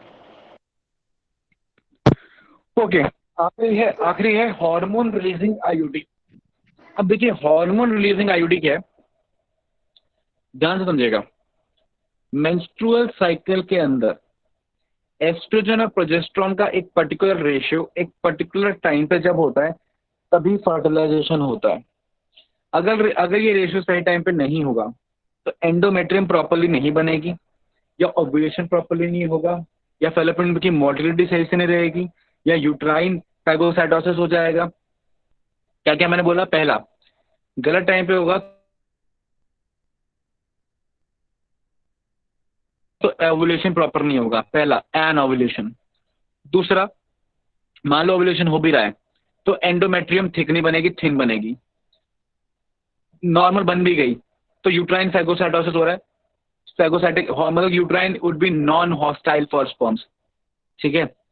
तीसरा, फैलोपियन ट्यूब की जो मोटिलिटी है वो स्लो हो जाएगी, प्रॉपर नहीं होगी, सही टाइम पे जाइगोट इम्प्लांट नहीं हो जाएगा। Clear point. तो मल्टीपल इफेक्ट्स आएंगे, ठीक है ना, और इनमें से कोई भी एक प्रॉपरली हुआ तो कॉन्ट्रासेप्शन नहीं होगा। तो एक तो ओवुलेशन नहीं हो रहा तो एंडोमेट्रियम नहीं बन रही है तो वो हॉस्टाइल है, और अगर ये सब भी नहीं है तो फिर जाइगोट नहीं बोल रहा, मतलब मल्टीपल चेक। पहला स्पर्म आया तो उसको खा लिया, डिग्रेड कर दिया, ठीक है। और अगर स्पर्म आ भी गया तो एग नहीं आया, एग भी अगर आ गया तो फर्टिलाइजेशन नहीं हुई, फर्टिलाइजेशन अगर हो भी गई तो जो जाइगोट है वो ट्रैवल नहीं कर पाया, ट्रैवल करके पहुंच भी गया तो इम्प्लांट नहीं हुआ। मतलब इतने सारे चेक्स इतने लगा दिए जाते हैं हार्मोन के इम्बैलेंस की वजह से कि कॉन्ट्रासेप्शन की कंसेप्शन के चांसेस बहुत ज्यादा लो हो जाते हैं।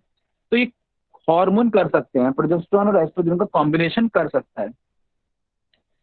अब कॉन्सेप्ट ये है कि आपको तो देना तो हार्मोन ही है ना, देना तो हार्मोन ही है, कैसे मर्जी दे दो। मैं आपको तरीके बताता हूँ। एक डिवाइस लगा दो यूट्रस के अंदर, वो हार्मोन रिलीज करता रहेगा, काम होता रहेगा, लोकली काम करता रहेगा, ठीक है। पहला डिवाइस नहीं लगाना, फीमेल को इंजेक्शन दे दो एस्ट्रोजन प्रोजेस्टेरॉन का, ठीक है ना, ठीक। एक इंजेक्शन दे दो महीने के, एक मंथ के लिए काम हो गया, ठीक है, ठीक है। इंजेक्शन नहीं देना, इम्प्लांट्स आते हैं वो स्किन में एम्बेड कर दो, मतलब कि जो आप फोर आर्म या अपर आर्म है वहाँ पे इम्प्लांट्स आते हैं, वो इम्प्लांट वो एम्बेड कर दिए स्किन के अंदर, वो भी हार्मोन रिलीज होते रहे, काम हो गया। ये भी नहीं है, ये भी कोई मेथड नहीं है तो कॉन्ट्रासेप्टिव पिल्स, गोलियां खाते रहो, उन सब में एस्ट्रोजन प्रोजेस्टेरॉन है, उस तरीके से इंटेस्टाइन में जाएगा, एब्जॉर्ब होगा, ब्लड में पहुंच जाएगा। मतलब अल्टीमेटली तो हार्मोन देना है। इंट्रायूट्राइन डिवाइस से दे सकते हो, गोली खा के दिया जा सकता है, इंजेक्शन से दिया जा सकता है, स्किन के थ्रू दिया जा सकता है। क्लियर है? मतलब दवाई खाने मतलब कि हार्मोन पहुंचाना है, अलग अलग तरीके से दिया जाता है। सबका एप्लीकेशन सेम, सबका तरीका सर वॉइस ब्रेक हो रही है। सेम कि भाई ओवुलेट रहेगी तो इन सारे तरीके से प्रिवेंट करेगा फर्टिलाइजेशन। तो मुझे बताने की जरूरत नहीं है कैसे काम कर रहा है, जो भी हार्मोन से रिलेटेड है ऐसे ही काम करेगा। तो हार्मोन, लेकिन जो भी हार्मोन आप ले रहे हो ध्यान रखना इनके साइड इफेक्ट्स रहते हैं। एग्जाम्पल्स याद रख लो, रट लो। एक है प्रोजेस्टासर्ट, ठीक है, एक है प्रोजेस्टासर्ट, एनसीईआरटी में दिया हुआ है। प्रोजेस्टासर्ट प्रोजेस्ट्रॉन है इसके अंदर, ठीक है ना। और एक है LNG-20, एग्जाम्पल दिया हुआ है LNG-20। LNG stand for levonorgestrel, Lenovo जिसके लैपटॉप आते हैं, Lenovo GESTRAL, levonorgestrel. Levonorgestrel is synthetic form of progesterone only. तो उसको यूज किया जा रहा है, मतलब दोनों में प्रोजेस्ट्रॉन यूज किया जा रहा है, बस एक में थोड़ा सा एक फॉर्म का है, ठीक है ना, प्रोजेस्ट्रॉन का नेचुरल टाइप का फॉर्म है, एक में सिंथेटिक टाइप का फॉर्म है। तो LNG-20 हो गया और प्रोजेस्टासर्ट हो गया, ये दोनों ही प्रोजेस्ट्रॉन कंटेनिंग IUDs हैं, हार्मोनल IUDs हैं। कोई डाउट किसी को हार्मोनल IUD में या किसी भी तरीके के इंट्रायूट्राइन डिवाइस में? तीनों तरीके के बता दिया मैंने।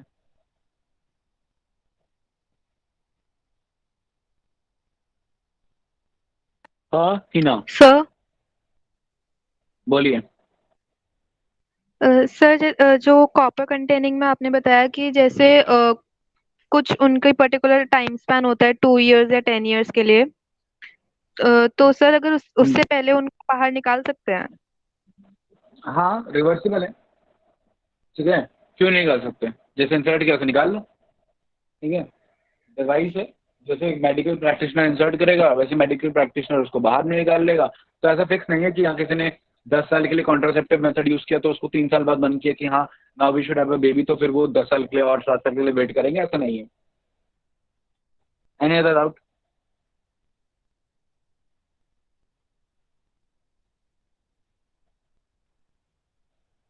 किसी को कोई और doubt?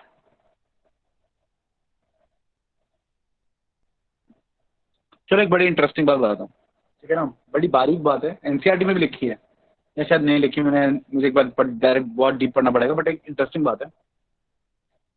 IUDs can also function like emergency contraception. Emergency contraception क्या होता है ना, एक होता है प्रिवेंशन, एक होता है क्योर।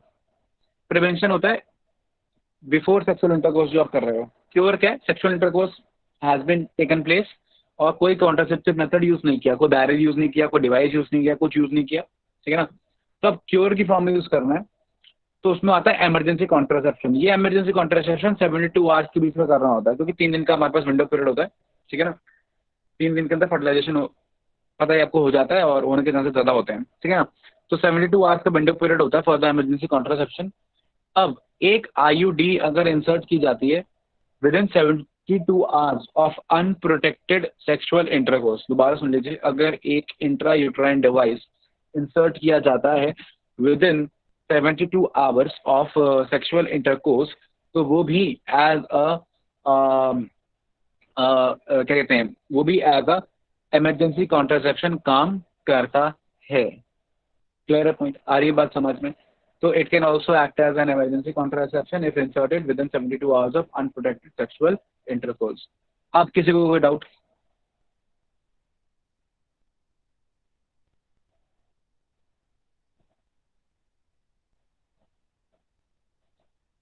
सर जो ये आपने अभी 72 आवर्स वाला बताया, इसमें हार्मोनल वाले तो यूज नहीं कर सकते ना?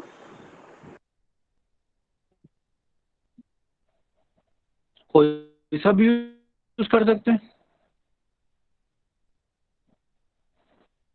कोई सा भी यूज कर सकते हैं, क्या दिक्कत है? लेकिन सर बेटा हार्मोनल इम्बैलेंस कर दिया ना। हाँ बोल बोल बोल बोल बोलो। समझ गई।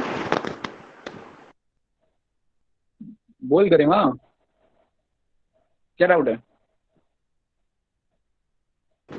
समझ गए। ओके, समझ गए तो खैर ठीक है। नेक्स्ट आ रहा है पिल्स, ठीक है ना।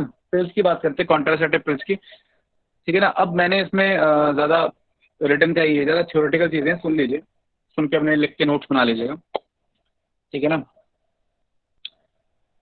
अब पिल्स आती हैं दो कैटेगरी की, ठीक है। दो कैटेगरी कौन सी पिल्स की बता देता हूँ। एक पिल आती है कंबाइंड पिल्स, और एक आती है प्रोजेस्टेरॉन ओनली पिल्स। भाई पिल हार्मोनल ही है, ठीक है। कुछ पिल्स नॉन हार्मोनल भी होती हैं, उसकी बात बाद में करेंगे, पहले बात करें हार्मोनल पिल्स की। तो हार्मोनल पिल्स दो तरीके की आती हैं, एक कंबाइंड और एक progesterone only pills. Progesterone only pills में प्रोजेस्टेरॉन है। अब प्रोजेस्टेरॉन रख सकते हो, प्रोजेस्टेरॉन को कोई केमिकल फॉर्म, मैं प्रोजेस्टेरॉन का केमिकल फॉर्म बताता हूँ। प्रोजेस्टेरॉन का केमिकल फॉर्म है प्रोजेस्टिन, लेवेनोजेस्ट्रल, ठीक है ना। और ठीक है, लेवेनोजेस्ट्रल हो गया, प्रोजेस्टिन हो गया, ठीक है ना। कीटोजेस्ट्रल हो गया, मतलब बहुत सारे आते हैं, है ना। तो उसमें आपको जाने की जरूरत नहीं है डिटेल में, तो याद रखना बस लेवेनोजेस्ट्रल याद रखो। Levonorgestrel is an example of the synthetic form of progesterone. तो कोई भी प्रोजेस्टेरॉन की फॉर्म ले रहे हैं, तो अगर सिर्फ प्रोजेस्टेरॉन ले रहे हैं तो उसको बोलते हैं प्रोजेस्टेरॉन ओनली पिल्स, पीओपी, ठीक है ना। कभी तो क्वेश्चन आता है पीओपी, तो बच्चे कंफ्यूज होते हैं, पीओपी कहाँ से आएगा, पीओपी तो हम दीवार पे चढ़ाते हैं, वो प्लास्टिक ऑफ पैरिस होता है। ये प्रोजेस्टेरॉन ओनली पिल्स है, ठीक है।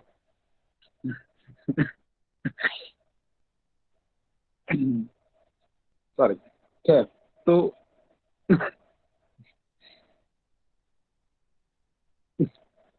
आज मैं को हंसी पता क्यों आ रही है, मुझे इसलिए आ रही है क्योंकि एक बार एक स्टूडेंट आया था, एक्चुअली मैं वाज टीचिंग, ऑप्शन में लिखा हुआ था कि which of the following pills is used with this, उसमें पीओपी आगे लिखा हुआ। तो स्टूडेंट ले आया, सर ये तो पीओपी लिखा था, प्लास्टिक और पैरिस को कैसे कॉन्ट्रासेप्शन की तरह इस्तेमाल करेंगे। तो दिस इज अ क्वेश्चन जो generally asked me by a student. तो आपको बताता हूँ, पीओपी प्लास्टिक और पैरिस नहीं है, दीवारों पर कराने वाला नहीं है, प्रोजेस्टेरॉन ओनली पिल्स। अच्छा, तो एक होगी प्रोजेस्टेरॉन ओनली पिल्स, इनको हम मिनी पिल्स भी बोलते हैं, मिनी पिल्स, क्योंकि साइज में छोटी होती हैं, ठीक है। फिर प्रोजेस्टेरॉन एस्ट्रोजन है नहीं, तो अमाउंट भी कम हो गया। अच्छा, और अमाउंट होता भी कम ही है इसका, हार्मोन का। अच्छा, हाँ बोलो गरिमा।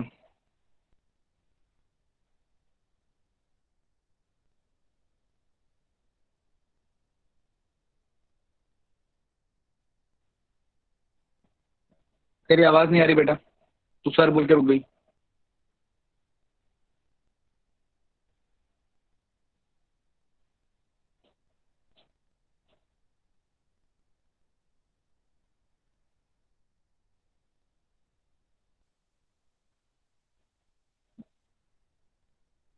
मेरी आवाज आ रही है आप लोगों को? यस मेरी आवाज सर। आ रही है आप लोगों को? Yes sir. बोलो, अब क्या आप कोई कुछ डाउट पूछ रहा था, गरिमा कुछ कह रही थी।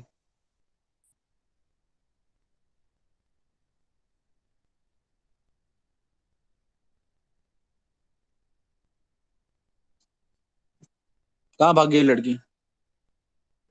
सर उसके नेटवर्क में कोई प्रॉब्लम आ गई है। क्या पूछ रही थी, तुमने सुना? सर ये जो नो सर। पिल्स है वो 72 आवर्स में यूज कर सकते हैं। कौन सी पिल्स? हार्मोनल पिल्स जो आप बता रहे हैं वो, मतलब शायद वो ये पूछना चाह रही है कि इमरजेंसी के लिए यूज कर सकते हैं। हाँ वैसे तो देखो, वैसे तो आई एम नॉट क्या कहते हैं directly aware of the context, but हाँ लॉजिकली अगर मैं बात करूँ तो यस, 3-4 पिल्स लेकर काम चल सकता है, क्योंकि हार्मोनल जो पिल्स होते हैं ना, इमरजेंसी कॉन्ट्रासेप्टिव पिल्स, वो कुछ नहीं है, वो नॉर्मल पिल्स ही हैं, बस उसमें अमाउंट ज्यादा है, एस्ट्रोजन प्रोजेस्टेरॉन का काफी ज्यादा अमाउंट है, ठीक है ना। इसलिए उसे डेली रिकमेंडेशन पे नहीं कहा जाता। तो इसलिए मैं ऐसा लॉजिक लगाता हूँ कि ऐसा पहले पहले करते भी थे शायद, ज्यादा याद है, 2 से 3 पिल्स ले ली, फिर गैप ले लिया, और फिर 2 से 3 पिल्स ले ली। तो इस तरीके से अमाउंट बढ़ाकर यूज किया जाता है, ठीक है। गरिमा, अगर गरिमा है क्या बाकी अभी इसमें की चली गई है? सर है। सर क्लास में। है तो गरिमा ने सुन लिया होगा आई सपोज। ठीक है गरिमा, तो दैट इज द कॉन्टेक्स्ट की यूज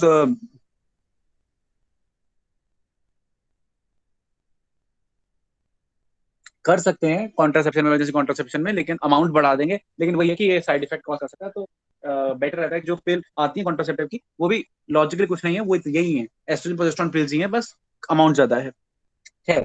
तो वापस आते हैं प्रेजेंटेशन के ऊपर। मैं आप स्क्रीन प्रेजेंट कर लेता हूँ अगर प्रेजेंट नहीं हो रही है तो। हाँ जी सर। हाँ बोलो बोलो, सुन रहा हूँ और मैं, भी काम डाउट से है सुनता सर? हूँ, बोलो। सर जो 8 डेज वाला पीरियड है वो क्या? क्या है? सर जो पिल्स में लिखा हुआ था ना 8 डेज वाला पीरियड, अरे तो 28 डेज। कहाँ कहाँ क्या पढ़ लिया? वो मैं पढ़ा रहा हूँ, मैंने खत्म किया तो भी खत्म किया मैंने। मैं अभी टॉपिक खत्म करता नहीं, टॉपिक खत्म होने से पहले डाउट मत लेके आया करो, जो भी लेके आ रहा है पहले पढ़ाने दो मुझे शांति से। मेरा सर एक डाउट है। पढ़ाने के बाद सर वॉइस ब्रेक हो रही है। डाउट है फिर बात क्या करो।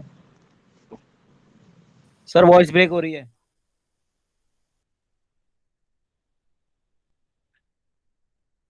अब सुनो ध्यान से। अब जो सर एक डाउट। मिनी पिल्स हैं, हाँ पढ़ाने से पहले क्या बात का है? सर मैं पूछ रहा हूँ जो डाउट है वो पढ़ाने से पहले का है बात का है? सर पहले का है। हाँ मैं तो ऐसे ही पूछ रहा हूँ कि जो डाउट है वो पढ़ाने से पहले का है बात का है? सुन लिया भाई, सर सुन लिया। ये पहले। बता दे कि जो डाउट है वो पढ़ाने से पहले का है बात का है? सर जो आप पढ़ा चुके हो वो उसमें डाउट है एक। अब तेरी वॉइस ब्रेक हो रही है, अब तेरी वॉइस ब्रेक हो रही है, दोबारा क्लियर बोल। सर जो आपने अभी पढ़ा दिया इसमें एक डाउट है। हाँ बोल, क्या डाउट है? सर मेरे को ये समझने नहीं आ रहा है जो आपने टी शेप डिफाइन। हाँ भाई बोल मेरे भाई, बोल बोल, डाउट बोल, डाउट बोल। सर जो टी शेप डिवाइड अरे बोल भाई, डाउट बोल दे, सुन रहा हूँ मैं। जो फिल्ड विद प्रोजेस्टेरोन हार्मोन है उसका सर हाँ समझ नहीं पा रहा कि प्रोजेस्टेरोन हार्मोन कैसे प्रिवेंशन कर रहा है प्रेगनेंसी से। मैं समझ नहीं पा रहा हूँ आपने जो हार्मोन वाला बताया है।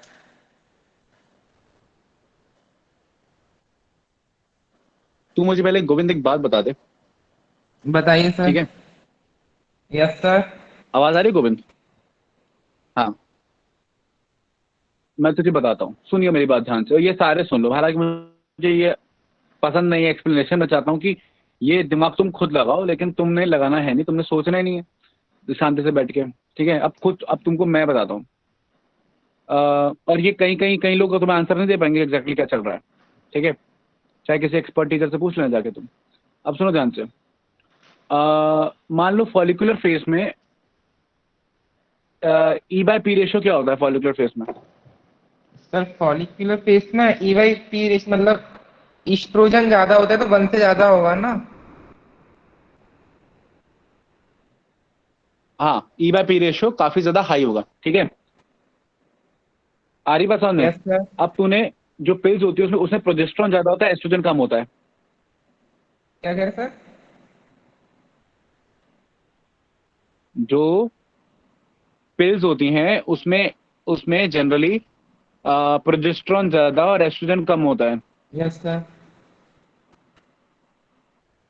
तो इफेक्ट रिवर्स हो जाएगा। यस सर, ल्यूटियल फेस वाला इफेक्ट होने लगेगा सर। अबे हाँ ठीक है, लुटियल फेस को मार गोली फिलहाल, अभी इफेक्ट रिवर्स हो जाएगा। यस तो सर। फॉलिकुलर फेस में फॉलिकल डेवलप करता है, ओव्यूलेशन होता है। Yes sir. वो प्रॉपर टाइम पे होगा, या तो होगा नहीं, या तो प्रॉपर टाइम पे नहीं होगा। यस सर, और क्योंकि सर एलएच नहीं रिलीज होगा। ठीक, हाँ ठीक है ना। अब तू देख, अब तू लूटल फेस में आ जा। आगे सर अब बताइए। लूटल फेस में ये एंडोमेट्रियम थिक होता है। यस सर होता है। मतलब प्रोजेस्टेरोन हार्मोन की प्रेजेंस में। बिकॉज जितना जितना हाँ हाँ जितनी देर ये लुटियल फेस चलेगा एंडोमेट्रियम थिक होगा। Yes sir.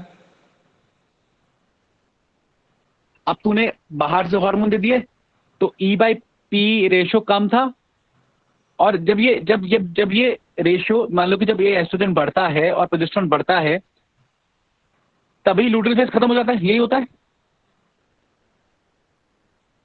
भाई। जैसे ये एस्ट्रोजन प्रोजेस्टेरोन पीक करते हैं नॉर्मली, तभी ये क्या कहते हैं, ये बता ना, इनके पीक करने की वजह से नेगेटिव इफेक्ट जाता है एंटीरियर पिट्यूटरी के पास और LH कम हो जाता है। LH कम होने की वजह से कॉर्पस लूटियम कम हो जाता है। कॉर्पस लूटियम कम होने की वजह से एंडोमेट्रियम ये सब कम हो जाते हैं, तो अल्टीमेटली ये फेज खत्म हो जाता है, राइट? Yes sir. तो यही काम जल्दी हो जाएगा अगर एस्ट्रोजन प्रोजेस्टेरोन बाहर से दे रहा हूं तो। यस सर, ये काम जल्दी हो जाएगा।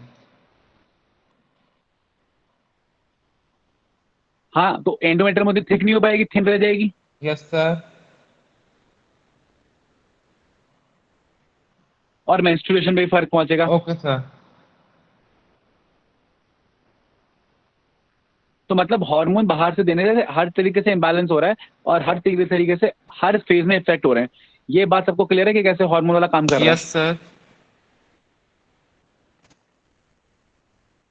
तो हर लेवल पे प्रॉब्लम, हर लेवल पे चीजें हो रही हैं। पहले तो एस्ट्रोजन प्रोजेस्टेरोन का रेशियो जो आपने एक्स्ट्रा बिगाड़ दिया, उसकी वजह से ओव्यूलेशन प्रॉपर्ली नहीं हो पा रहा। ओव्यूलेशन देर से हो रहा है, जब चाहिए तब नहीं हो रहा, ठीक है। अब इतने में अब अगर हो भी रहा है तो एंडोमेट्रियम थिक नहीं हो पा रही क्योंकि लूटल फेज लंबा नहीं खींच रहा, ठीक है ना, और उतना टाइम मिल रहा थिकनिंग के लिए, तो थिन रह जा रही है। तो अगर फर्टिलाइजेशन हो भी गया, एग आ भी गया और आके इम्प्लांट नहीं हो पाएगा, ठीक है ना। तो कहने का मतलब ओवरऑल ये है कि एस्ट्रोजन प्रोजेस्टेरोन का जो कॉम्बिनेशन है हार्मोनल इम्बैलेंस कर रहे हैं, जिससे ऑलमोस्ट सब कुछ बिगड़ जाएगा। सब चीजें एकदम ऊपर नीचे दाएं बाएं बिगड़ने लगेंगी, जिसकी वजह से कोई भी चीज प्रॉपर्ली नहीं होगी, जिसकी वजह से मल्टीपल तरीके से, मतलब मल्टीपल तरीकों से क्या कहते हैं कि मतलब कि इफेक्ट होंगे। आ रही बात समझ में? Yes sir. ओके।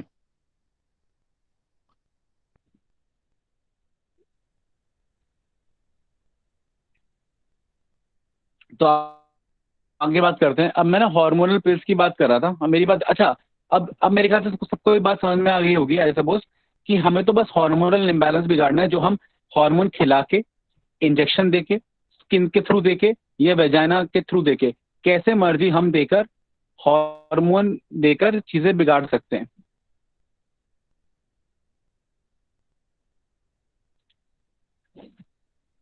ओके, तो ओरल पिल्स की बात कर रहे हैं। इसमें मेनली हार्मोन्स हैं। ओरल पिल्स दो तरीके की आती हैं, प्रोजेस्टेरोन ओनली पिल्स जिसको POP बोलते हैं, और एक कंबाइंड पिल जिसमें एस्ट्रोजन प्रोजेस्टेरोन दोनों होते हैं। सुनिएगा ध्यान से, जो प्रोजेस्टेरोन ओनली पिल्स हैं वो 28 डे पिल्स हैं, ठीक है ना। ये डायग्राम मत देखना, ये कंफ्यूजिंग है, ठीक है, इसको मत देखो, ये मैं बताऊंगा क्यों रखा है, ठीक है। इसमें वो POP नहीं है, इसमें नॉर्मल पिल है, कंबाइंड पिल ही है, ठीक है ना। उसके पैकेट दो तरीके के आते हैं, 21 या 28। क्या है, अभी आप सुन लो पहले। तो जो कंबाइंड पिल्स हैं, इसलिए मैंने प्रेजेंटेशन हटा दी, इसको देखो मत, अभी कंफ्यूज जाओगे तुम। एक नॉर्मल ब्लैंक पेज देखो, ठीक है। तो दो तरीके के पिल्स हैं। एक है 21 डे पिल्स जो कि कंबाइंड पिल्स हैं। कौन सी वाली? कंबाइंड वाली। और एक है जो 28 डेज, मतलब रेगुलर 28 डिग्री क्या रेगुलर पिल्स है, जिसको आप डेली ले सकते हैं। डेली पिल्स हैं 28 डे में, देखो इसको आप लिख सकते हो डेली पिल्स। तो एक है डेली पिल्स, डेली, और इसके अंदर डेली वाले के अंदर प्रोजेस्टेरोन ओनली पिल्स हैं, और ये वाली कंबाइंड है, ठीक है ना। जिसमें एस्ट्रोजन प्रोजेस्टेरोन दोनों रहेगा वो 21 डेज लिया जाएगा, और जिसमें सिर्फ प्रोजेस्टेरोन रहेगा वो डेली लिया जाएगा। अब सुनो, अब जो 21 डे पिल है वो कौन से 21 डेज है जब उसे खाया जाता है? वो मेंस्ट्रुअल फेज वाले 7 डेज या अप्रोक्सीमेटली उसको हटा दो, मतलब मेंस्ट्रुअल शुरू हुआ तब से खाना बंद किया और एक हफ्ता नहीं खाया, उसके बाद फिर शुरू कर दिया। मतलब कि आप कह सकते हो कि मेंस्ट्रुअल फेज वाले फेज जब शुरू होता है तब उसको लेना क्या कर देते हैं, बंद कर देते हैं, ठीक है ना। देखो साइंटिफिकली बोलूँ, अगर मैं साइंटिफिकली बोलूँ तो इसको 20 मतलब कि 7th डे से लेके, ठीक है ना, लेट से 7th से लेके 25th डे तक लिया जाता है, ठीक है ना। तो 7th to 25th डे तक इसे लिया जाता है, ठीक है। 7th कह रहा हूँ, 5th to 25th day approximately इसको लिया जाता है। ये थियोरेटिकल बात है, 5th to 25th, ठीक है ना। तो लेमैन को हम ऐसे नहीं समझा सकते। लेमैन को हम कैसे समझाते हैं? देखिए, दो तरीके हैं कि मेंस्ट्रुअल फेज जब शुरू हुआ, मेंस्ट्रुअल जब शुरू हुआ, तब तब लेना छोड़ दिया, और जब तक वो चलता रहा तब तक वो नहीं लिया, ठीक है ना। उसके बाद जब मेंस्ट्रुअल खत्म हो गया, 5 दिन ऑलमोस्ट खत्म हो जाता है, या 6 दिन 7 दिन, जब भी वो खत्म नहीं होगा तब तक उसे छोड़ दो, उसके बाद लेना शुरू कर दो। और जब आपकी 21 पिल्स खत्म हो जाए, ठीक है, फिर से छोड़ दो, फिर, है ना। और अगर नहीं भी खत्म हुई है तो मेंस्ट्रुअल आ गया, फिर छोड़ दो। तो मतलब जो भी है, इन नॉर्मल कॉन्टेक्स्ट यही है कि 5th डे से 25th डे तक लिया जाता है, ठीक है। ये थियोरेटिकल बात है। प्रैक्टिकली जो बोला जाता है वो ये बोला जाता है कि मेंस्ट्रुअल फेज में ना ले, लेमैन को समझाने के लिए, क्योंकि कौन एक एक डे कैलकुलेट करता रहेगा, ठीक है ना। तो क्वेश्चन आए तो परेशान मत होना, क्वेश्चन आएगा तो आंसर करोगे, 5th to 25th इसको लिया जाता है। क्लियर? आ रही बात समझ में? अच्छा, अब ये जो कंबाइंड पेज होती हैं,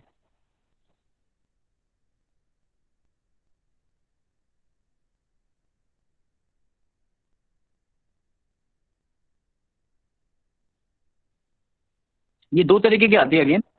एक आती है मोनोफेजिक, एक आती है मल्टीफेजिक। मोनोफेजिक, PHASIC, फेजिक, ठीक है ना। मोनोफेजिक में क्या है? मोनोफेजिक में एस्ट्रोजन प्रोजेस्टेरोन की जो कंसेंट्रेशन है वो सेम है।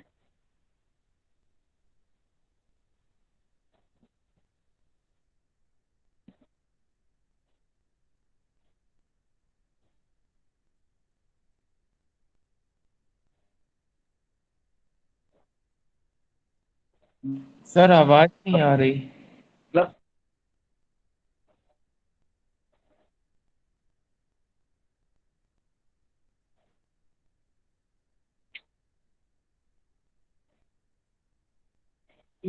सर आवाज का नहीं। रेशियो कांस्टेंट है।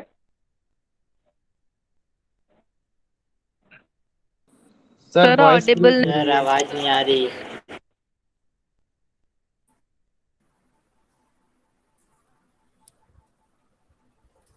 सर आपकी वॉइस नहीं प्रोजेस्टेरोन आ चलता रही। है, एस्ट्रोजन कम।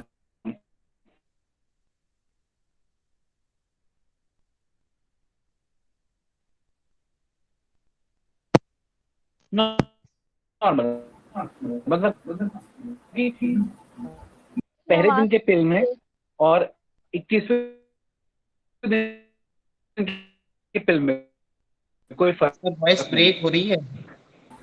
सर आपकी वॉइस बहुत ब्रेक सर हो रही कुछ है। समझ नहीं।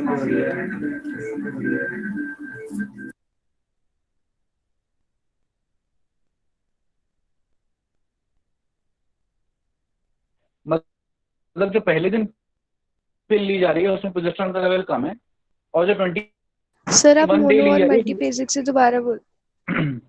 सर अब आ रही है? सर नेटवर्क इशू है कुछ?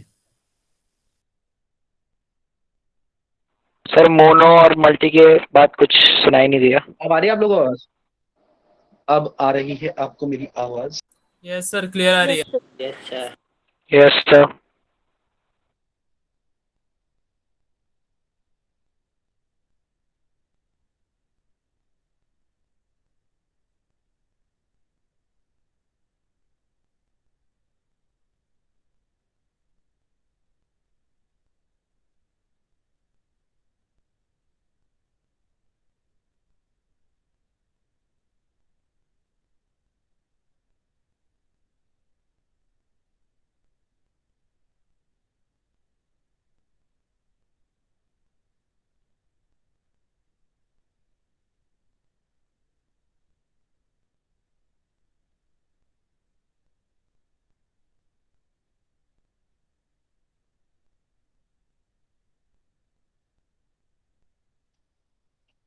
अब आ रही है तुमको मेरी आवाज? यस सर, अब आ रही है। ओके, तो मैं तुमसे ये कह रहा था, मैं क्या कह रहा था, मैं भूल गया। सर आपने मोनोफेजिक और मल्टीफेजिक तक बताया था, उसके आगे से आवाज नहीं आ हाँ रही थी। हाँ हाँ, वो बता रहा था मैं कि देखो मोनोफेजिक और मल्टीफेजिक में क्या डिफरेंस है ना। मोनोफेजिक में एस्ट्रोजन एंड प्रोजेस्टेरोन की जो कंसंट्रेशन है वो सेम है थ्रू आउट, ठीक है ना, कोई फर्क नहीं है। डे 1 पे पिल खा ली उसका भी सेम, 21 डे पे खाई वो उसका भी सेम।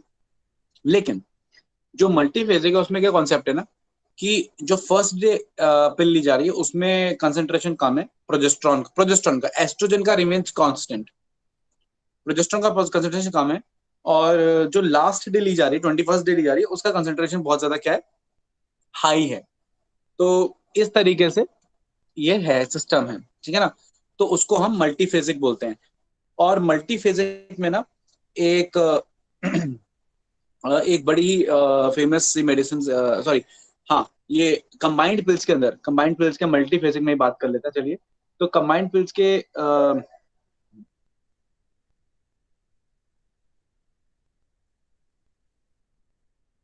सर वॉइस नहीं आ रही। अगर मल्टीफेजिक की बात करें, सॉरी, ये मोनोफेजिक की बात करें, मल्टीफेजिक में गवर्नमेंट ने लोगों के लिए बड़े ही सस्ते रेट पे प्रोवाइड कराई थी जब शुरू हुई थी, ठीक है ना। अभी भी प्रोवाइड कराई जाती है, मालाडी मालायन, ठीक है। तो they are what, they are combined pills, याद रखिएगा, Mala D and Mala L R, Mala D Mala L Mala N, they are like combined pills, ये बात याद रखिएगा। खैर, तो डिफरेंस क्या है आपको, पहले तो मिनी पिल्स यानी प्रोजेस्टेरोन ओनली पिल्स और कंबाइंड पिल्स में, कंबाइंड पिल 21 डे की है और मिनी पिल्स या progesterone only pills daily pills हैं। जो 21 डे पिल्स हैं वो भी दो तरीके की हैं, एक मोनोफेजिक और एक मल्टीफेजिक। खैर, ये एक्स्ट्रा इन्फॉर्मेशन, एक आइडिया है। अब पॉइंट समझेगा। अब आपको जो आप डायग्राम के बारे में पूछ रहे थे मुझसे, ठीक है ना, डायग्राम के बारे में जो आप पूछ रहे थे कि सर ये 28 और 21 के क्या हिसाब किताब है, तो दो तरीके के उसके पत्ते आते हैं, दो तरीके के पैकेट्स आते हैं। एक आता है उसमें 21 भी पिल्स होती हैं कि आपने 21 पिल खाई, खत्म, ठीक है ना। और एक पैकेट आता है उसमें 28 पिल्स होती हैं, मतलब कि ताकि कंफ्यूजन ना हो, ठीक है ना।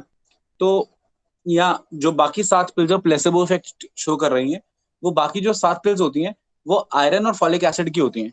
तो 21 डे तो एस्ट्रोजन प्रोजेस्टेरोन है, और बाकी 7 दिन क्योंकि मेंस्ट्रुअल फेस आ रहा है, बाकी फेस आ रहा है, तो वो आयरन और फॉलिक एसिड की क्या रहती है, पिल्स रहती हैं।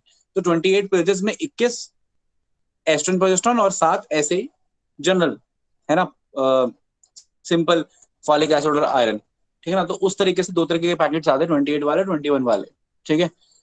तो इतना ही है बस, ठीक है।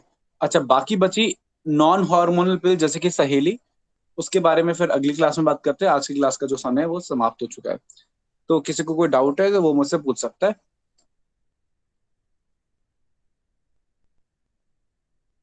सर अगर ये हार्मोनल पिल्स मंथली मतलब लगातार लिया जाए काफी मंथ्स तक, तो मेंस्ट्रुअल फेज में चेंज नहीं आ जाएगा? आएगा, आता है, कम हो जाता है मेंस्ट्रुएशन, काफी कम भी हो जाता है, कभी ठीक। कभार ओवर एक्सेस भी हो जाता है, तो वेरिएशन रहता है। सर मेरे को ये मोनो क्यों? मल्टीफिलिक का एक बार दोबारा बता दीजिए, इसमें कौन सा हार्मोन कांस्टेंट रहता है, मैं भूल गया लिखना। भाई साहब, प्रोजेस्टेरोन ओनली पिल्स में सिर्फ प्रोजेस्टेरोन है, और कंबाइंड पिल्स के अंदर एस्ट्रोजन प्रोजेस्टेरोन है। जो नो कांस्टेंट सर। रहता है वो एस्ट्रोजन रहता है। एस्ट्रोजन हम ज्यादा नहीं लेते, ठीक है ना, उसके साइड इफेक्ट ज्यादा हो सकते हैं। तो एस्ट्रोजन लिमिटेड रहता है, प्रोजेस्टेरोन को ही बढ़ा सकते हैं। Oestrogen female prime sex hormone है, उसको ज्यादा अमाउंट में नहीं लेते कभी भी। तो एस्ट्रोजन फिक्स रहता है, प्रोजेस्टेरोन का अमाउंट टाइम टाइम बढ़ा देते हैं।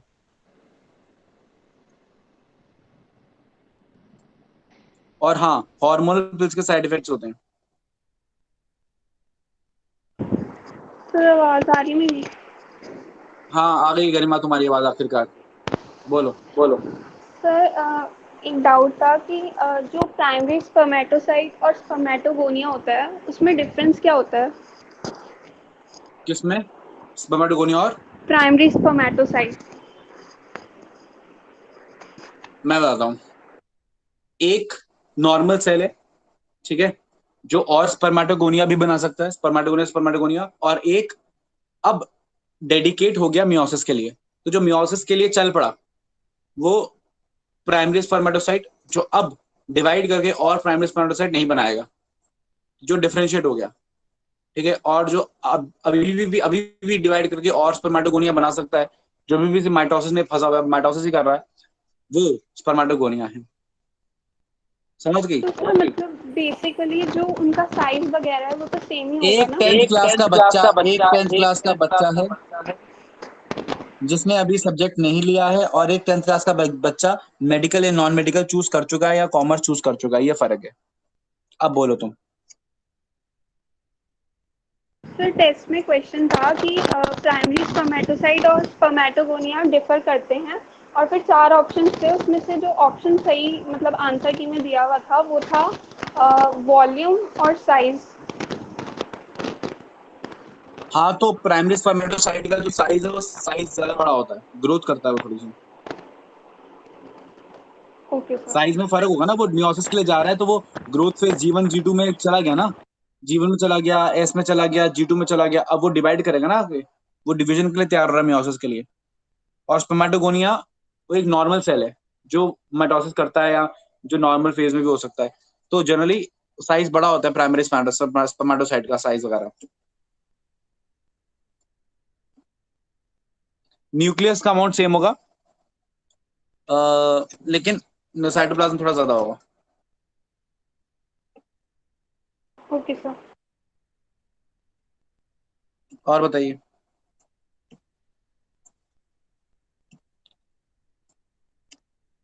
दो से तीन मिनट सर तुम्हारे पास। हाँ बोलो। सर मेनोपॉज बोलो के बोलो। टाइम पर सर मेनोपॉज के टाइम पर हार्मोनल चेंजेस कैसे होते हैं? मेनोपॉज के टाइम पे देखो क्या हुआ है कि जो भी हॉर्मोन्स फॉलिकल रिलीज कर रहा था, ग्रोइंग फॉलिकल, जैसे कि एस्ट्रोजन, वो रिलीज नहीं होगा, प्रोजेस्ट्रॉन वो रिलीज नहीं होगा। तो एस्ट्रोजन प्रोजेस्ट्रॉन रिलीज नहीं होंगे, उनका अमाउंट कम हो जाएगा, ठीक है ना। लेकिन LHFSH रहेंगे, बल्कि ज्यादा रहेंगे।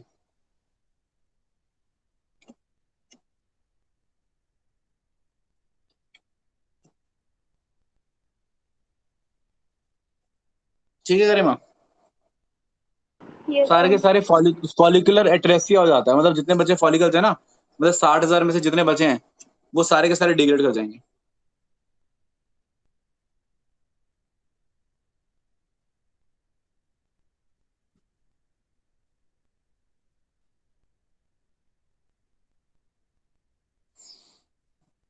कोई और डाउट किसी का?